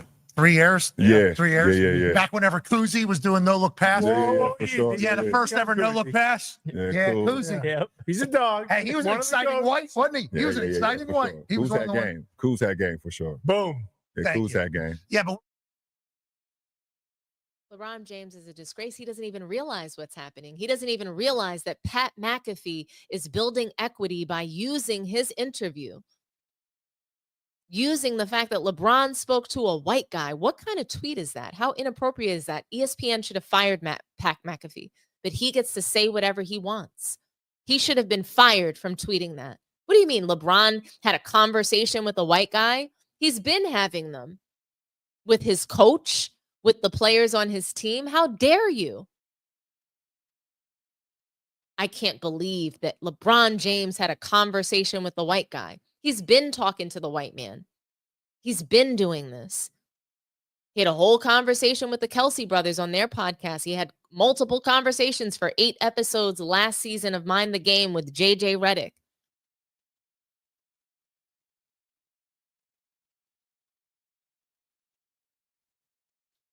I can't believe he had a conversation with a white guy. It's disgusting. But everybody's just going to ignore it because he's Pat McAfee with, I don't know, over 1 million subscribers on his YouTube channel, huge star on ESPN. They've invested in him. He's making quite a bit of coin. So I guess they're not going to fire him for that. And is LeBron James going to come out and say anything about this? No, because he wanted to fit in so bad. He wanted to fit in so bad with Whitey that he had the nerve to disrespect players of the past. And I don't know if you guys even noticed when he talked about Kareem. He didn't call him Kareem. He disrespected him and called him Lou Alcindor. He was Lou Alcindor at the time. And he says that so that we can think that he knows the history and how Kareem changed his name. Whoop-de-doo, LeBron James. You still don't read. You still don't know the history. You still didn't do your homework. And you're still disrespectful. And you need to figure out how to respect your elders. He didn't learn that. He didn't have to, because he's been LeBron James since he was, 13, 14, 15 years old? He didn't have a father to teach him these things. All he's had is people enabling him since he was a child. So it makes sense that his moral compass is super low and he has no morals, basic etiquette, basic standards for how to carry yourself and speak to people. And this is who we have representing the NBA as the face of the league. I'd much rather Steph Curry. He would know what to say. He would know not to disrespect the forefathers of this league. And for me, Steph Curry is the face of the league. He's the true face of the league, and he's the true greatest player of this generation, not LeBron James. But when you take a look at tweets like this is what LeBron walked into. He opened the door for this. He allowed for this to happen. I still can't believe LeBron had a conversation with a white guy the other day. Good morning, beautiful people. Pat McAfee thinks that this is a joke. He doesn't even respect the fact that LeBron James came up there. He doesn't even respect LeBron James for not going to a Draymond Green or a Channing Frye or, Carmelo Anthony, somebody else that looks like him. He doesn't even respect it. That's why he tweeted this. He thinks LeBron is a joke. He thinks the NBA is a joke. Clearly, to tweet something like this and to speak like this, I'd be damned if somebody spoke like that era, regardless of no matter what happens in the future. You've played through what now? 3 years? Yeah. 3 years? Yeah. Back whenever Kuzi was doing no-look pass. Yeah, for sure. Yeah, the first ever no-look pass. Yeah, cool. Kuzi. Yep. He's a dog. Hey, he was an exciting white, wasn't he? He was an exciting white. Sure. He was Kuz on the had way. game. Kuz had game for sure. Boom. Yeah, Thank Kuz you. had game. Yeah, but exciting white. He was an exciting white for sure. Exciting white. He couldn't wait to jump out of his chair and say that. Absolutely disgusting.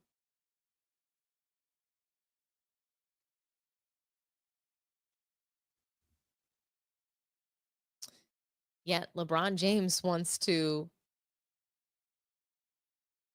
do the Mind the Game podcast with Steve Nash. And Kendrick Perkins says, hey, I would never question Steve Nash's ability to mind the game. I would. I don't know about you guys, but I would absolutely question it. And the reason I would question it is because Steve Nash is not a winner. He's not a champion. He never has gotten a title. He flopped coaching the Brooklyn Nets. He couldn't get that team under control. He was swept off the goddamn floor.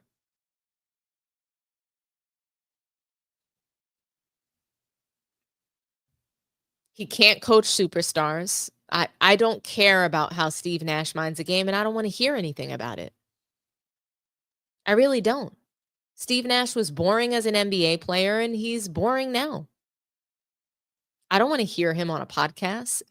Steve Nash was a great NBA player. But again, I don't want to hear him on a podcast. I don't.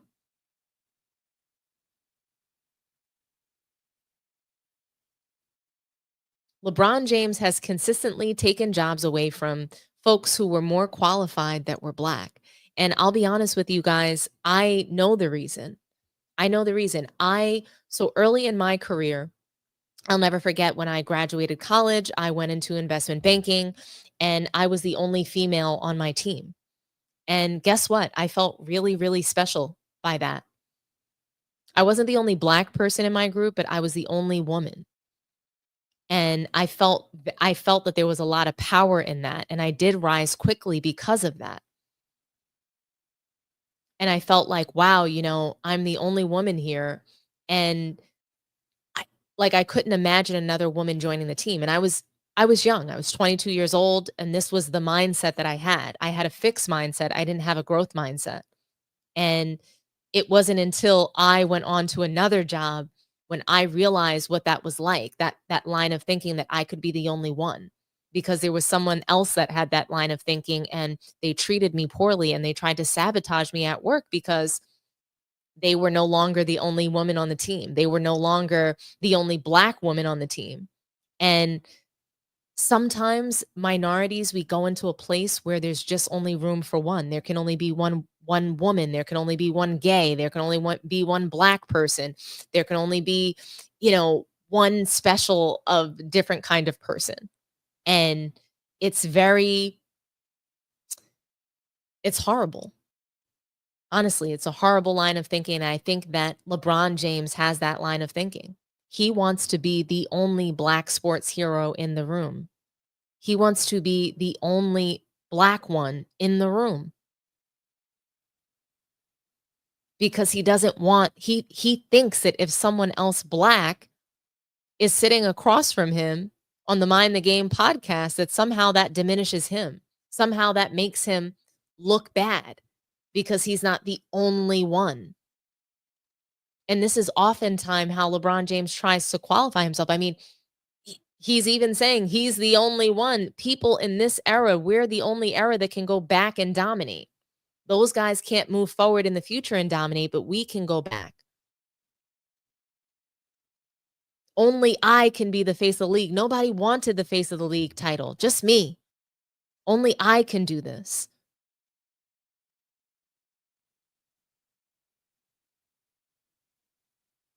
So yeah, LeBron James wants to be the only qualified Black person in the room. He doesn't want Draymond Green there. He doesn't want Channing Frye. He doesn't want CJ McCollum. He doesn't want Dwayne Wade, a guy that helped him win titles. He wants guys that he feels like he can step on, bully, hold something, dangle a carrot over their head for something. Steve Nash is probably wondering when he's going to get hired because JJ got a job out of the podcast, so why can't I? LeBron James needs to utilize his power and to be able to abuse his power. That's the only way that things work. He can't control Carmelo Anthony. He can't control Dwayne Wade. That's why he doesn't want to do a podcast with them.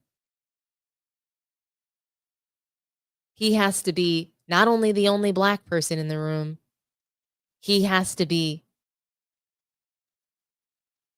the most powerful person in the room. And he can't get those things when he has real qualified stars in the room that know. Carmelo Anthony pulled his card a long time ago. Pulled his card their rookie season. Dwayne Wade pulled his card the first season they were teammates on the Miami Heat. Knew that he wasn't built for winning, knew that he wasn't built for leading the team. He just knew. He knew LeBron James could not lead that team. He knew he wasn't a born leader naturally. He needed to mentor him. He needed to teach LeBron how to win. LeBron doesn't want people like that on the Mind the Game podcast with him. They'd be a little too smart. Dwayne Wade knows how to play in the system. Dwayne Wade really understands the game of basketball. He's not going to be able to sit across from him and lie. He can't do that. But he can do that with Whitey. He can do that with Whitey that he wants to give an opportunity to.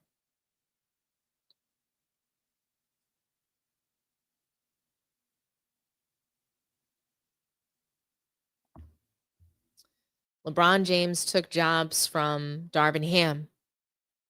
He took a job from Phil Handy to give it to this guy. To give it to a guy who gets drunk. To give it to a guy who looks like he's snorting lines after the game. And now he's doing a podcast with Steve Nash.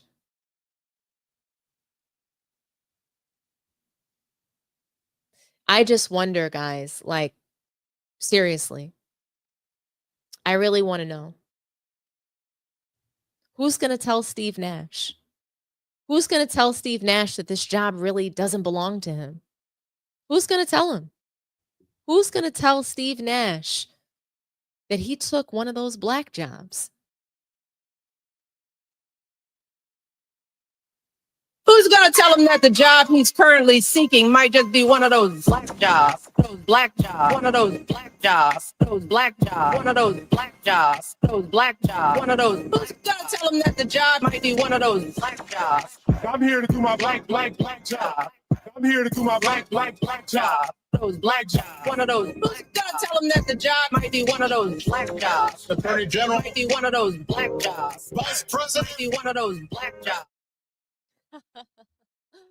Okay, guys, I haven't played that in a long time, but I just had to get that off my chest. I do want to open the phone lines. I have time for maybe 2 to 4 calls. I definitely want to end in less than 15 minutes. So let's make them short and sweet, in a minute or less. But I want to know what you guys think. Does LeBron James have to be the most exciting black in the room? Tell me what you think.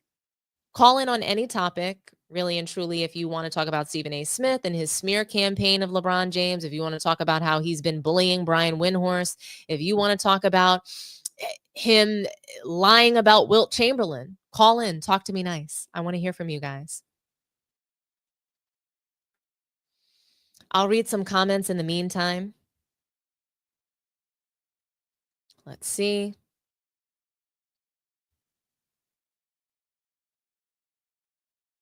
Did I see Young Disciple? Hi, Young Disciple. Welcome in. Guys, we have 247 people in the room with us tonight. Can you please like the video for me? Run up these likes, smash the like button for me. We have our first caller of the night. Young Disciple, talk to me nice. Hello? Can you hear me? Hello? Young, can you hear me? Yeah, I can hear you. What's up, man? What's up? I haven't heard from you in such a long time. I'm so happy you called. How are you doing? Man, I'm doing real good, man. I've just been maintaining, getting to the money. That's it. What's going on, man? Man, nothing much. You know, there's been so much content out here. You know, it's just been a lot going on. So tell me what you think. What do you think about? You can talk about anything you want. In a minute or less, share with me your thoughts. Say it again. You was breaking up. My bad. Say it one more time. What do you think? You can cook on anything you like, Young Disciple. The floor is yours. No, man. I was just I just heard you say something, and it just made me stop, and I had to go and call. I had to call in. I mean, I know y'all turning this. Cause I thought this wasn't about race at first. Y'all said this didn't have nothing to do with black. Remember? That's what y'all said. So that's not what I said. That's not what I said. I think everything has to do with race, honestly. And you know, I talk about it all the time, and you know that. So the first time when I called man down, and I was saying like why everybody was doing was talking like that about, I don't know if you was there yet, but when I was talking about how I was there, and I think Guillermo called in too. I didn't say I didn't say that though. So Mel feels that it has nothing to do with race. Yes, I'm on the panel, but remember when Guillermo called in and he made it about race and Mel got really upset? I do think that there's racial implications in everything. I really do. So I don't talk about it every day, but I actually do. And I spend a lot of time on this channel talking about the FNBA, talking about racism in the NBA constantly. And I do have a big problem with LeBron James. Like he put his friends on, right? But they're not basketball players. They're nobody who's on his level. Everybody works for LeBron. So I would have preferred to see him do the Mind the Game podcast with somebody who wasn't considered an exciting white or a qualified white. He has to be with somebody next to him that qualifies him, and he doesn't need that, is what I'm saying. He's a billionaire. He's LeBron James. He doesn't need Steve Nash or JJ Redick, their whiteness, to qualify him talking about basketball. He can sit up there by himself and do it just like Kobe Bryant did with details, and he doesn't have to be Kobe. But I'm just just saying I would respect this podcast more if he did it with Carmelo or if he did it with Dwayne Wade. Like that would just be that would mean so much to NBA fans. It doesn't mean anything that he's doing it with JJ Redick or Nash. But Miss T, if he was to do it with one of those the people you just named, that's like those his banana boat like homies, like how much like you get what I'm saying? I'm saying if he did a podcast with D Wade or Carmelo, yeah, like don't you think that the audience is gonna think that it's not objective because those are his friends? No, because Steve Nash works for him. There's a difference between doing a podcast with your friends and doing a podcast for somebody that it's clear that there's something at the end of the light at the tunnel for them. There's something at the end of this road for Steve Nash. It could be a job. Why you say that? It could be why you say that? Because that's what we've already seen. So every single time that LeBron James hooks up with one of these white people, whether it's the Kelsey brothers, okay, or it's the Chelsea brothers. Oh, I heard you. Kelsey brothers. So he went on their show to spread narratives as well. So usually when he links up with people, it's very strategic. And you know this, Young. You know it was strategic that he did the podcast with JJ. So there's a reason why he chose Steve Nash. And I'm just putting all these pieces together. And for me, what it seems like is that LeBron James, there's just only one room for a great sports hero in the room, and he needs to be the most powerful person in the room. Steve Nash, yes, he's a respected basketball player, absolutely, but he never won anything. He's considered a savant for really no reason. I'll be honest with you. He hasn't done anything to be considered a basketball genius. He never. But neither has Carmelo. But neither has Carmelo. You're right about that. Neither has Carmelo. You're 1,000,000% right about that. I just don't think the person to reach back and lift up is Steve Nash. What is the reason? But why do you think he's reaching back and lifting up like Steve Nash? So here's my question. More than you asking me these questions, why do you think that he chose Steve Nash? Why did he choose Steve Nash? Yeah, like why do you think it was a good selection? Would you have preferred to see him with someone else, or you think that this is perfect and you're going to get ready to enjoy this podcast? I mean, as long as it's a great basketball mind, I mean, then I'm pretty much like cool and like with it. Like my whole thing is it was that cool for him to pick somebody who's recently been swept off the floor. Steve Nash has been swept off the goddamn floor. Why are we picking him for? And this is recently as a coach. So as a coach, he failed massively. Oh, you said swept. You said swept off the floor. Okay, yes. Okay. You talking about Brooklyn? Yeah, Steve Nash was awful in Brooklyn. He was awful in Brooklyn, and we can blame Kevin Durant and Kyrie all that we want, but his coaching on display was non-existent. So how is he minding the game? You get what I'm saying? I literally have a problem with Nash being the coach. And I feel like if you search yourself, you would too. Because there's no way in hell that somebody was coaching like that should be minding the game. The name of the podcast is Mind the Game, not Speak Your Opinion. It's Mind the Game. So they're supposed to be going through X's and O's, and he failed at that miserably. So there's an agenda. But what do you think? But what do you think about Steve Nash as a player, though? But it's not about Steve Nash as a player. So you and I, it kind of is. It kind of is. But if as a player he was great, and then he went to mind the game as a coach, X's and O's is what you do as a coach. And if you fail at that, why am I then picking you to do a podcast going over X's and O's? Because of what he did as look at this, T. It's because of what he did as a player. But he also like his offense. He also never celebrated any players. So Steve Nash is not known for being in the media either. So LeBron, but he got two MVPs. What I'm saying, that's celebrated. If you got two MVPs, you're celebrated. I'm not saying that Steve Nash isn't a celebrated player. Part of the FNBA. But like I'm saying, he has never celebrated the NBA, the modern NBA. He's never worked in the media. He's never, like LeBron James is saying, he's doing this podcast in a way to speak about the game the right way, that him and Nash, they know how to celebrate the game, or whatever he said on the Pat McAfee show, that he's doing this in order to celebrate the game in a certain way. What I'm saying is that LeBron's supposed reasons for coming up with this podcast, but he didn't come up with it, Miss T. He didn't come up with it. This was JJ Redick's idea that he pitched to LeBron. My question to you is, who picked Steve Nash? That was LeBron's idea. So the No. podcast idea, but how did That's he get JJ there? Redick. So No, Miss T. JJ Miss Redick JJ Redick. nominated, Yeah. he nominated Steve Nash for the podcast. Yes. And so LeBron I'm James telling you, yes. And so LeBron James had no say in the person that's going to replace him. No, I mean, doesn't get to pick I can't tell. No, I'm not gonna lie to you. I can't tell you that. Exactly. All I'm saying, and you and I both agree that he was an awful coach in Brooklyn. He sucked over there. So he should not be. I mean, I'm saying is that if somebody, for instance, if somebody can't manage their finances, do you want financial advice for them? No.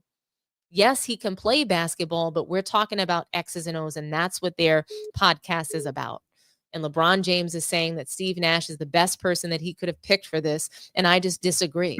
And both of these selections were white.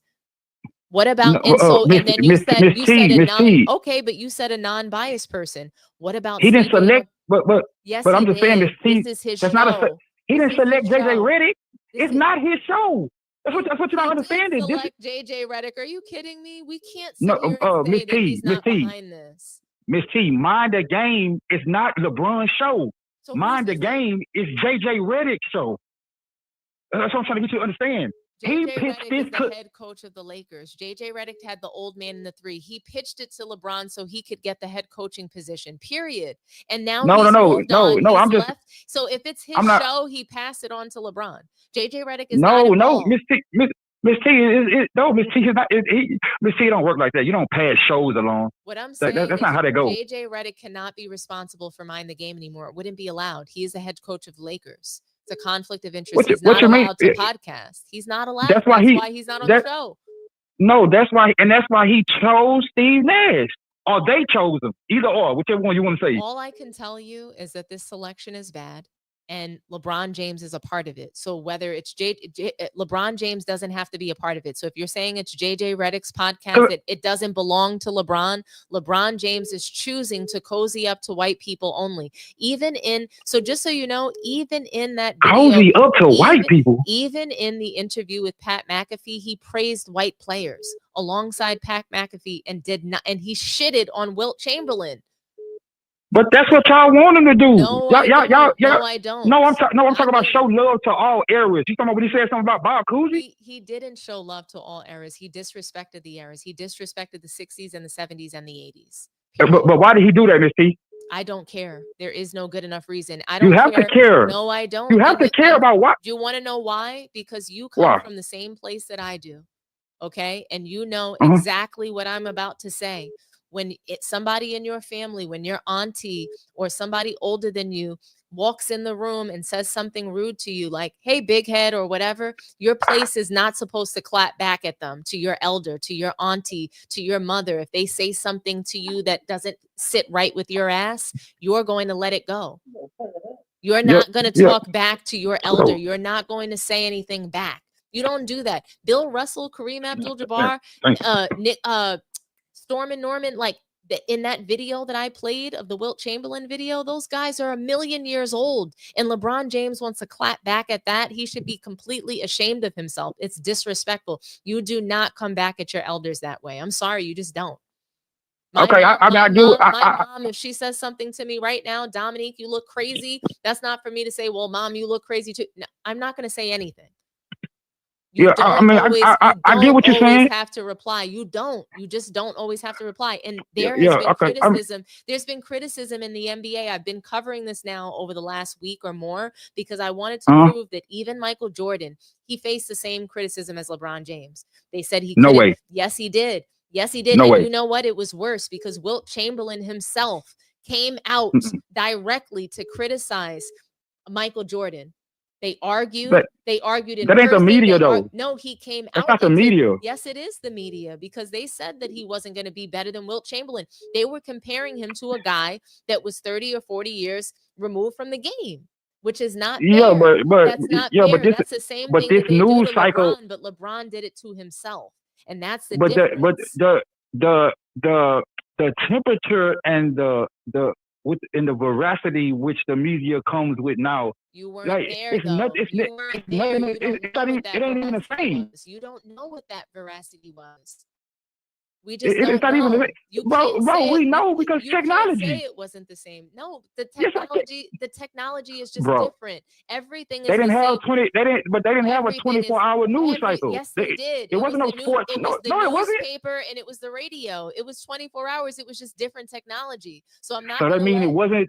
I'm not If you gonna had sit to here and wait, say because they didn't have the internet that they weren't criticized. Yes, they were no, it ain't criticized. about. It's not about the internet. It's about the amount of sports shows, the amount of sports radio, the amount of media members that it is now. It's impossible it's impossible for LeBron has you to owned go. most of the media for so long of his career. Who were his biggest detractors? Who? Skip Bayless? That's You who said you're who? talking about. LeBron has owned most of the media for most of his career. His biggest critics was what? Skip Bayless? So what? You got Skip Bayless. You got Rob Parker. You got Who else? Bill Simmons. You got now you got Stephen A. Now,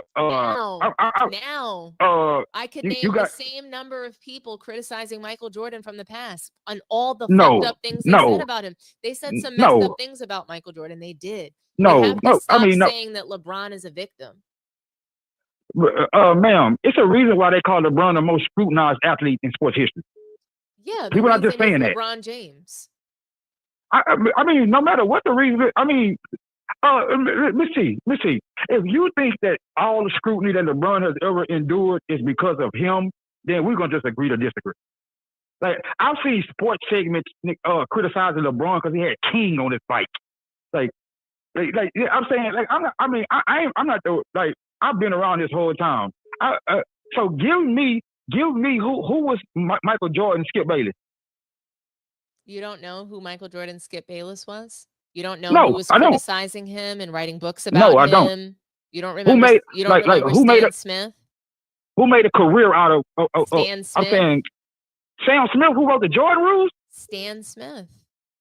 You talking about the man who wrote the Jordan Rules book? Yep. Yeah, he didn't. He wrote many. It didn't start with the book, but that's what people don't know. I'll be honest with you. That's what people don't know. People don't realize. You don't remember an interview where Michael Jordan in his prime had to talk about his gambling? We have to stop acting like LeBron. Yes, the gambling, yes.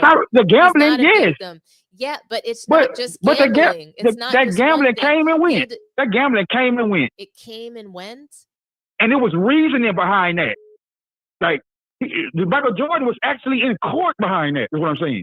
Well, all I'm trying to tell you is that players get criticized, and LeBron James is not a victim. That's all that I'm saying. And I didn't call him a victim. And we're getting you have never heard me call LeBron a victim. Not you. I'm just saying that to me, he's not the most scrutinized person that I've ever seen. I just think that everybody. So who is? I don't think anybody. I don't think anybody is. I think exactly what Kendrick Perkins says. The way that the game is covered is exactly how it's always been covered. Kendrick Perkins, he's not very eloquent. I think he sounds very silly often, but he said that perfectly, in my opinion. I think the game is being covered just as it always has been. And we have to stop making people into. So you think Stephen A. telling LeBron, pleading with LeBron as a father, all that? You think that's a regular? Like, you think that's inbound? I don't think that Stephen A. Smith did anything wrong. When you bring your son into the game, then yes, we have the right to pick it up. Anything that LeBron is putting out there, that's not what I said. Right to pick up. That's not what I said. I don't think Stephen A. was out of bounds. That's what you asked me. So you think that when Stephen A. said, as a father, I'm pleased, and when you say he wasn't out of bounds, I mean, that's kind of funny because not even a week later, he came back and retracted it. He didn't retract that. Yes, he did. No, he didn't retract that. He retracted that, Miss T. He retracted that Bronny was ready for the NBA. I don't know why. He retracted that. He retracted that. He didn't retract I wouldn't lie to you. He didn't retract what he said about pleading with LeBron as a father to get Bronny out of the league. Miss T, if I'm pleading with you, Miss T, he said, LeBron, I was wrong. Like, what are you talking? Like, I'm not getting what you're saying. So Young, that wasn't a week later. He made those comments about. Okay, it was 2 Bronny. weeks later. It wasn't It was 2 weeks later. It was several months later. He made those comments. No, it was. He made those Miss comments T, about Miss- Bronny January 29th. And then Okay, that's a month. No, and then after he was pressed by LeBron. Yes. And being No. told, He had this. You say after he pressed him by LeBron? after LeBron pressed him, and Yes. and Bronny wound up, scoring 17 points in an actual NBA game, he decided to say that he was wrong. But he didn't say that he was wrong because he's actually wrong. He said he was wrong because he wanted to build equity. He wants to build equity. What you and mean build say- equity? Because he wants to not make this about Bronny James. He wants to completely remove Bronny from this beef that he's got with LeBron James. So if he says great things about Bronny today, Yeah. it's just between him and LeBron, and he can steer the narrative, and he can steer the entire beef. Now it's just between these two. You saying so Stephen? You say because Stephen A can steer the beef? Stephen A wants to steer the narrative. So if he takes Bro, if he Miss T, removes Stephen A is Bronny- getting. No, if You he think Stephen A removes is winning? Bronny- he's absolutely winning. LeBron James He's is getting winning. killed. I don't think so. Sorry. Miss T. He's not He getting lost killed. when he brought up Kobe Memorial. I don't think he lost because LeBron James did not go to the jersey retirement or the statue unveiling. So he didn't But he went to the lose, he memorial misspoke. though. Did he? But he went to the memorial. Where's the evidence That's that not he that's went? not misspeaking. Where That ain't misspeaking. memorial and funeral, those are two different words. So yes, it is a misspeak because the statue. No, it's not, bro. No, the it's not. statue- Everybody knew what he was talking the about. statue- Everybody knew what he was talking about, bro. The statue unveiling is a memorial. The jersey No, it's not. retirement is a memorial. Yes, it is when somebody's dead. LeBron wasn't there, nigga. LeBron wasn't there when he got his jersey retired. Or the statue unveiling. He missed those two things. So yes, Stephen A misspoke. He didn't missed what lie. 2 things? What 2 things did he miss? The jersey retirement and the statue unveiling. LeBron Kobe didn't Bryant. play for the Lakers when he got his jersey retired, Miss T. It doesn't matter. Why did he miss those two things? Miss T, you're not listening. And how He did not play. He didn't play for the Lakers. He played for a whole nother team, so he wouldn't be there. Where did LeBron play for? Because LeBron had been Cleveland. When was You know this? how many years ago Kobe got his number retired? That was like the year after he retired. Young. There were other memorials that LeBron James missed. He missed a statue unveiling and he missed something else. No, Miss T. Yes, Oh, you talking about and it was Wade? widely- it You was talking about widely Wade? reported. Yeah, You talking that about too- Wade? That too, but regardless, And he- Wade came out saying nigga that he knew while LeBron wasn't there. we're going down. they was at- we're going down a rabbit hole. Okay, They was at the because Mayo now Clinic. we're Bronny going- had we're like going Bronny down- had to have we're a going procedure. down- we're going down a rabbit hole. Oh, that's the truth. We're going down a rabbit hole though, because I still And see, that's what I'm saying. I don't think Stephen A should speak out for another man. If Wade got a problem with that, nigga, I think Wade would say something. Men, we don't speak for other men. I just don't think that it's our place to say that Stephen A can't have an opinion on LeBron James missing Dwayne Wade's Hall of Fame. Yes, it is. I don't think so. I can't say that, especially when he had to come out and retract it. That means he was wrong. I don't really believe that Stephen A retracted anything. I read his It- tweet. I read Man, his Miss tweet, T, are you- and he said Miss the T, word Miss T, intimate. Miss He T, didn't Miss lie. T. I'm sorry, but It's he a didn't tweet. lie. It's a Miss T. Go to his Twitter so you can see him retracting for yourself. I read he it. retracted it. I read Okay, it. so what? And he So didn't why you say you don't retract believe he anything. retracted it? What he said was this, Young, and this is what people don't understand or get, is that he didn't really retract anything. He said, I intimated this. He didn't say LeBron James didn't go to his funeral, because memorial and funeral are not necessarily the same. Many things could be categorized as a memorial. So that's why he Miss T. said, I Miss T. intimated that he did not go to this, and I did not and should not have Miss T. intimated that. Intimate Miss T. and to say something. Intimated means he led you to believe. Like why we playing with semantics? Right? Like it was cowardly. Why are we playing about semantics? Bro, that was coward shit, bro. You called in about mind the game. So That's coward shit, so though. what's You wrong? said I could talk about anything. Yes. You said I could talk about anything. Yes, but what's wrong with what I am saying?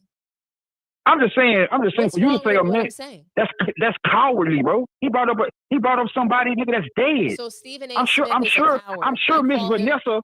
I call I'm him sure Miss Stephen Vanessa A. Smith didn't all the appreciate that, time. bro. I call him. I'm sure Vanessa didn't appreciate that, man. Stephen, this isn't a character debate about Stephen A. Smith. I call him Stephen A. I mean, it kind of is because he tried to turn it into that with LeBron.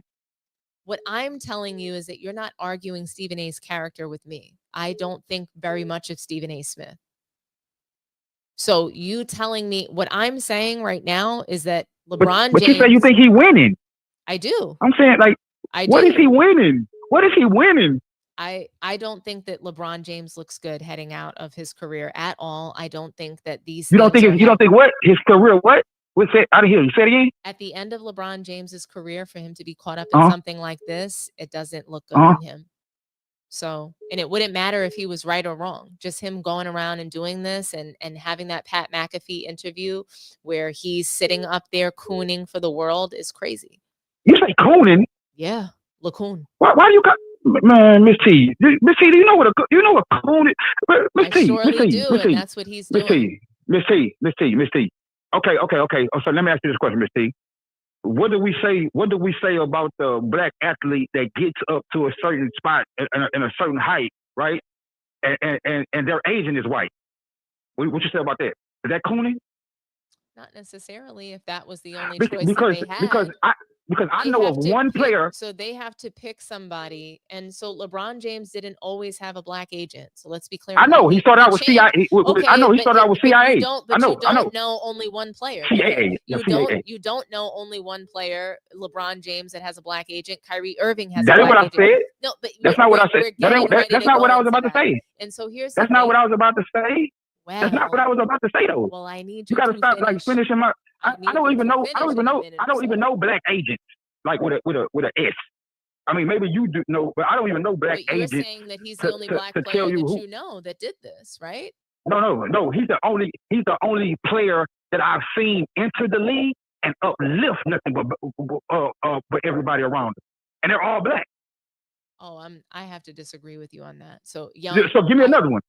I just completely disagree that he uplifted black people.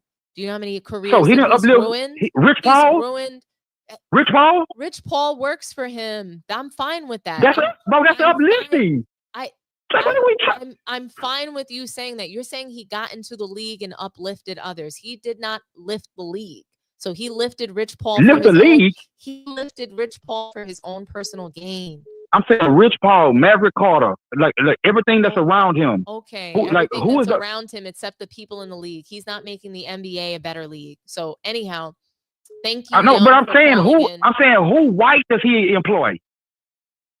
I just went over that. I can't go over this again. I can't go over how he's elevating Steve Nash with this podcast. I can't. Kendrick Perkins just said it. You think that elevates Steve Nash? I do, and I think they will. Miss T, Steve Nash is a 2-time MVP. Okay, so you were thinking about him because LeBron James is bringing him out of the dead right now. But again, like I get it. We can agree to disagree. Yeah. He's elevating somebody else instead of somebody who looks like us, and that's I think that's the point that Kendrick Perkins was trying to make.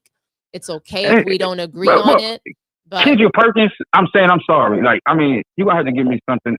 I mean, I understand what Kendrick Perkins saying, but yeah, like we're walking a tight like just a little rope because I mean who players do interviews with. I honestly thought players do interviews and do all that type of stuff with people who they're most comfortable with.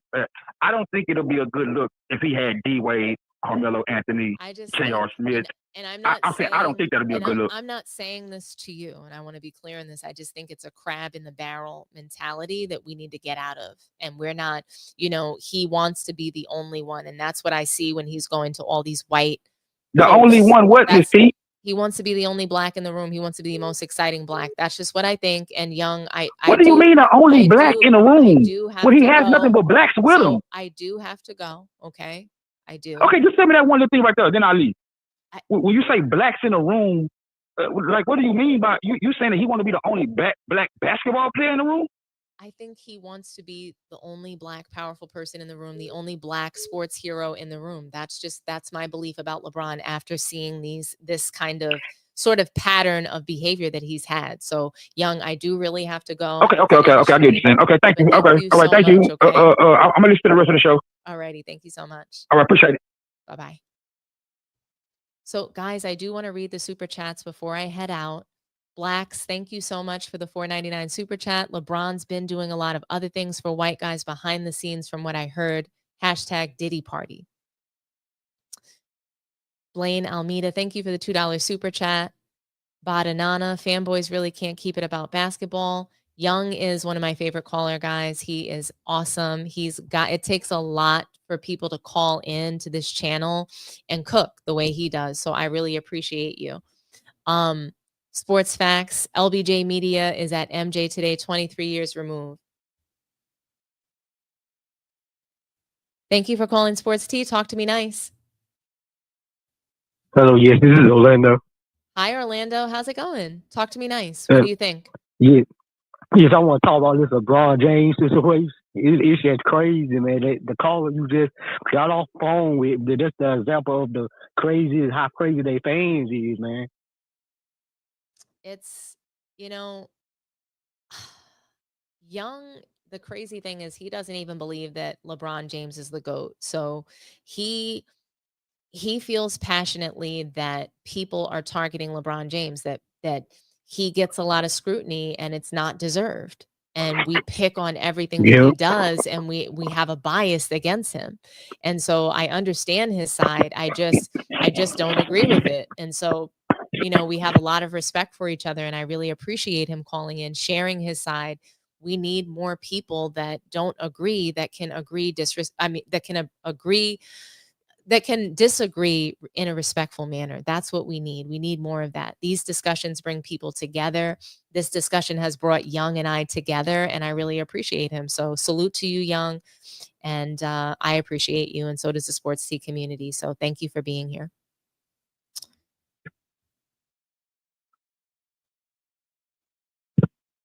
But what do you think, Orlando? What do you think about LeBron James doing this podcast with Steve Nash? Does he have to be the most exciting Black person in the room?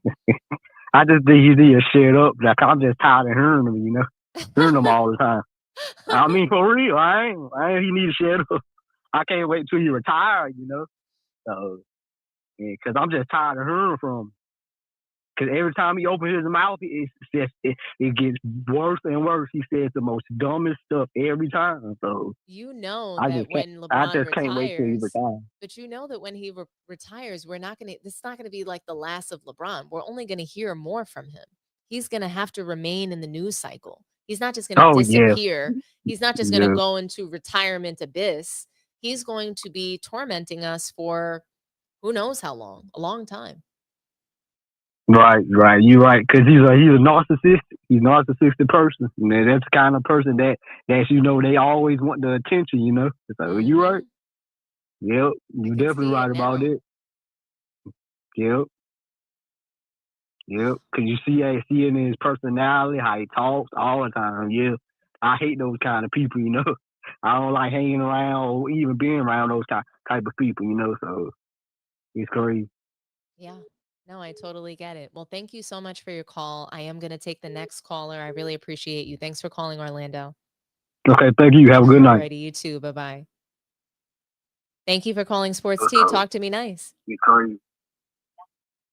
Hey, what's up? What's up, Sports Tea? This is Aaron. How you doing? Hey, Aaron. What's good? What's going on? Good. Talk to me nice. Do you think that LeBron has to be the most exciting Black in the room? What do you think? Look, that's exactly what it is. That's exactly what it is. But I called the cook more on that Pat McAfee interview.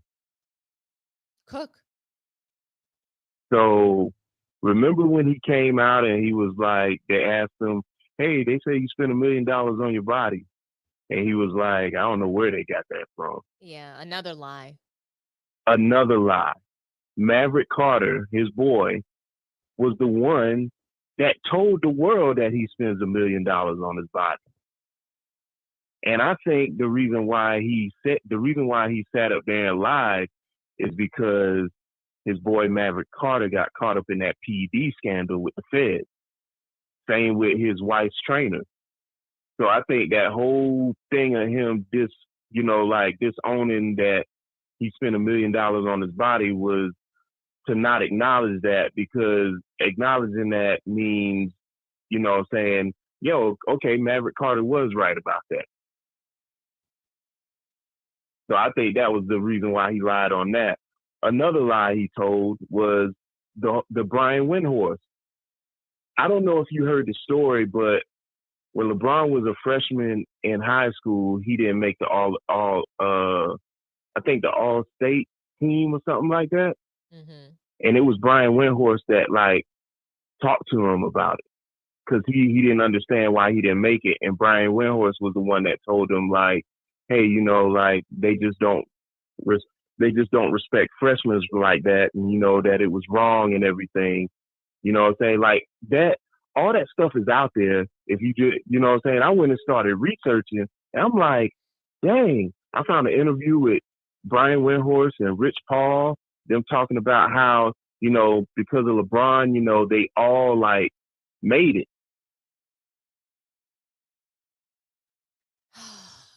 It's just so crazy Hello? to me. Yeah, no, I'm listening. It's just so crazy to me how LeBron tries to rewrite history with all of his lies. Yeah, and then you got people like Young Disciple who call up and just defend him. He, what I'm saying? It's people like him, because I talk to him all the time too. They move the goalposts when they don't want to answer certain questions, because they know if you hold the line on certain points about LeBron and they have to answer truthfully, it kills them. So they have to move the goalposts. And all these LeBron fans know that Stephen A. wasn't talking about Bronny. They know that LeBron is the one who set all this up by the tweets that he said about Bronny. You know what I'm saying? What he did in the draft, holding teams hostage. Hey, if you pick my son, then you get me. It don't matter about the money and all that.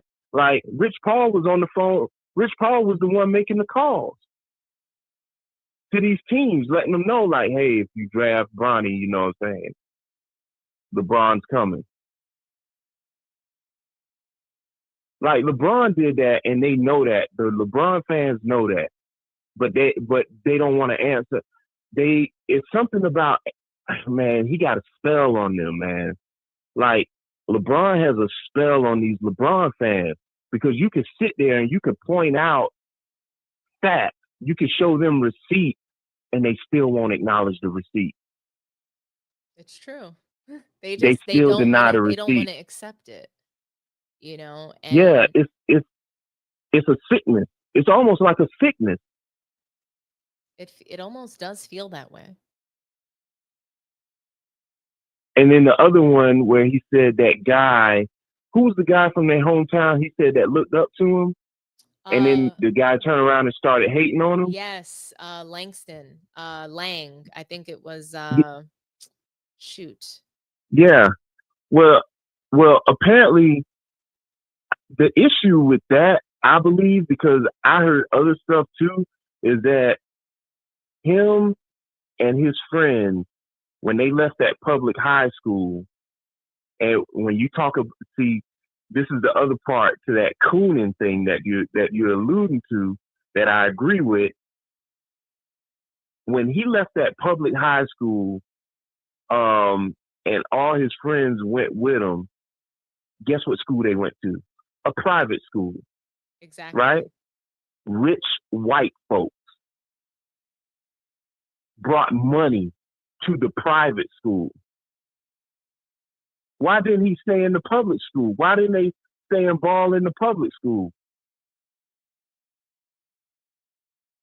And I know it probably wasn't his decision, but it if you look at his, but these kinds of decisions, it goes all the way back to that. I understand what you mean by that. And, I don't really have a problem with it, because at that time, at least LeBron's trying to dig himself out of Section 8.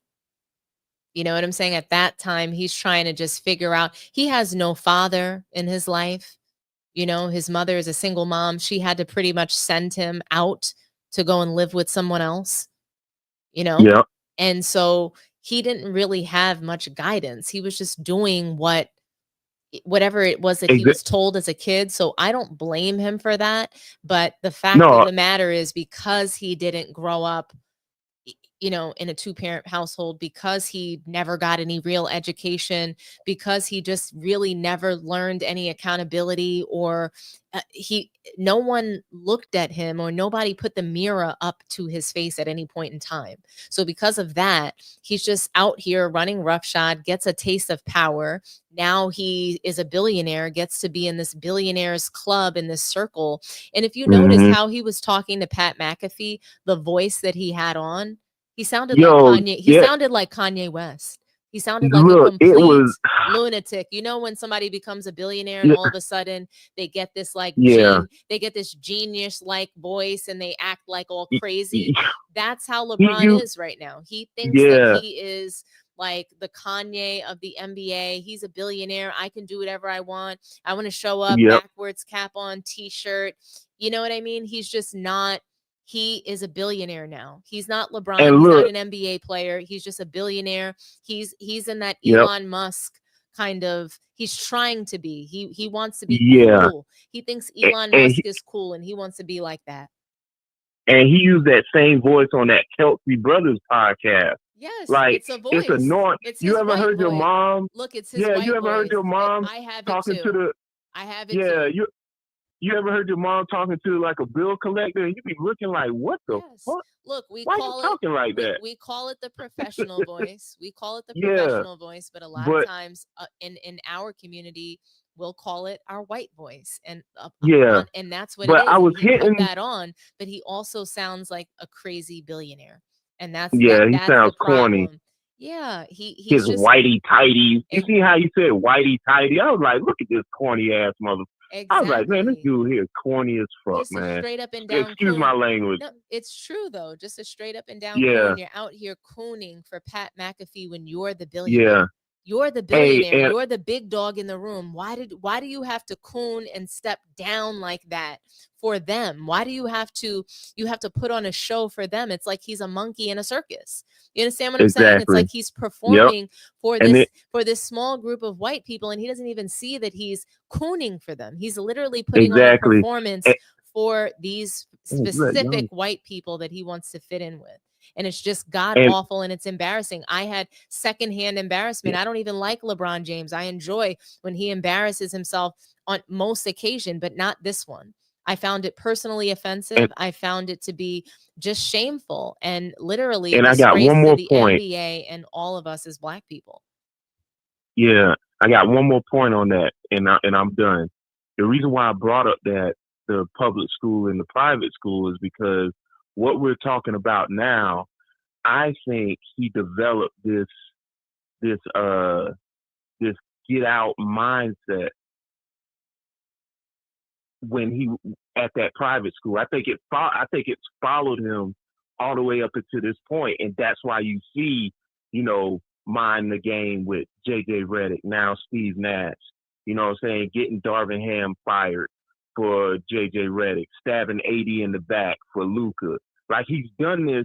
If you look, and I mean, he's done what was the coach in Cleveland that got fired after they was like number 1 in the East, number 2 David Black or something like that. Yeah, that was him. But Mike Brown, you know what I'm saying, got rid of Mike Brown.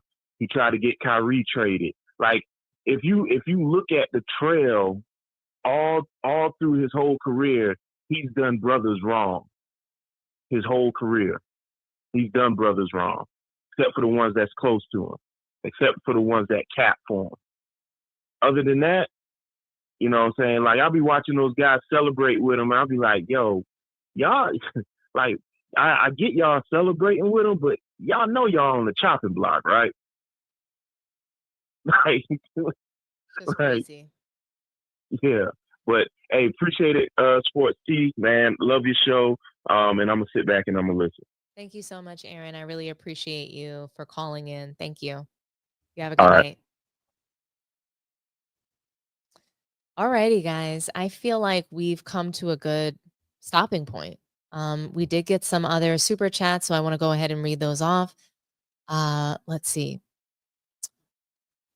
Thank you, Brand117, for the $2 super chat. Shannon supports LeBron, but he prefers them white. I mean, seriously, why didn't he go to Shannon Sharp? Shannon Sharp has been screaming, veins popping out of his forehead and neck, crashing out for LeBron, defending him for years. But he didn't want to go to Club Shay Shay. He didn't want to go to Nightcap. Why not? They're really popular. He could have taken Shannon Sharp over the edge with that interview. But he didn't want to do that. He wanted to go to Pat McAfee. An exciting white. He needed an exciting white next to him, just like he needed an exciting white for Mind the Game. JJ Redick was an exciting white. I don't know how exciting Steve Nash is. Apparently, Pat McAfee thinks he is. Salute to Brand17 for another $2 super chat. LeBron rather be on a podcast with Nash. Yeah, because he has to be the only one. And guys, sometimes it's just like that. There's just only room for one. And LeBron has to be the one, and there's not enough air for another Black sports hero in the room with him. And I'm disgusted with LeBron James. I think he's an absolute disgrace, and he's not like us. He's not for us. He's none of that. So Who's going to tell him that the job he's currently seeking might just be one of those black jobs, those black jobs, one of those black jobs, those black jobs, one of those black jobs, those black jobs, one of those. Who's going to tell him that the job might be one of those black jobs? I'm here to do my black job. I'm here to do my black job. Those black jobs, one of those. Who's going to tell him that the job might be one of those black jobs? Attorney General Might be one of those black jobs. Vice President Might be one of those black jobs. President Might be one of those. Who's gonna tell him that the job might be one of those black jobs? Attorney General Might be one of those black jobs. Vice President Might be one of those black jobs. President Kamala Harris Might be one of those black jobs. Those black jobs. Those black jobs. One of those black jobs. Black job. One of those black jobs. Black job. One of those. Who's gonna tell him that the job might be one of those black jobs? I'm here to do my black job. I'm here to do my black job. Black job. One of those. all right, guys. Thank you so much. If you can do me a favor, and I'm going to check right now. Let's see where we're at with the likes. How many do we have? We have 200 likes and we have 260 people watching. Can we get to 250? Like, share, and subscribe. If you like the content on this channel, share it out on your social media networks. Let your friends know, let your family know, so that they can also join the Sports Tea community. Like I said, thank you all for joining the stream. Like the video, subscribe to the channel, share the video. I appreciate you all. Have a wonderful night. Get some rest, and I'll see you tomorrow night. Bye-bye.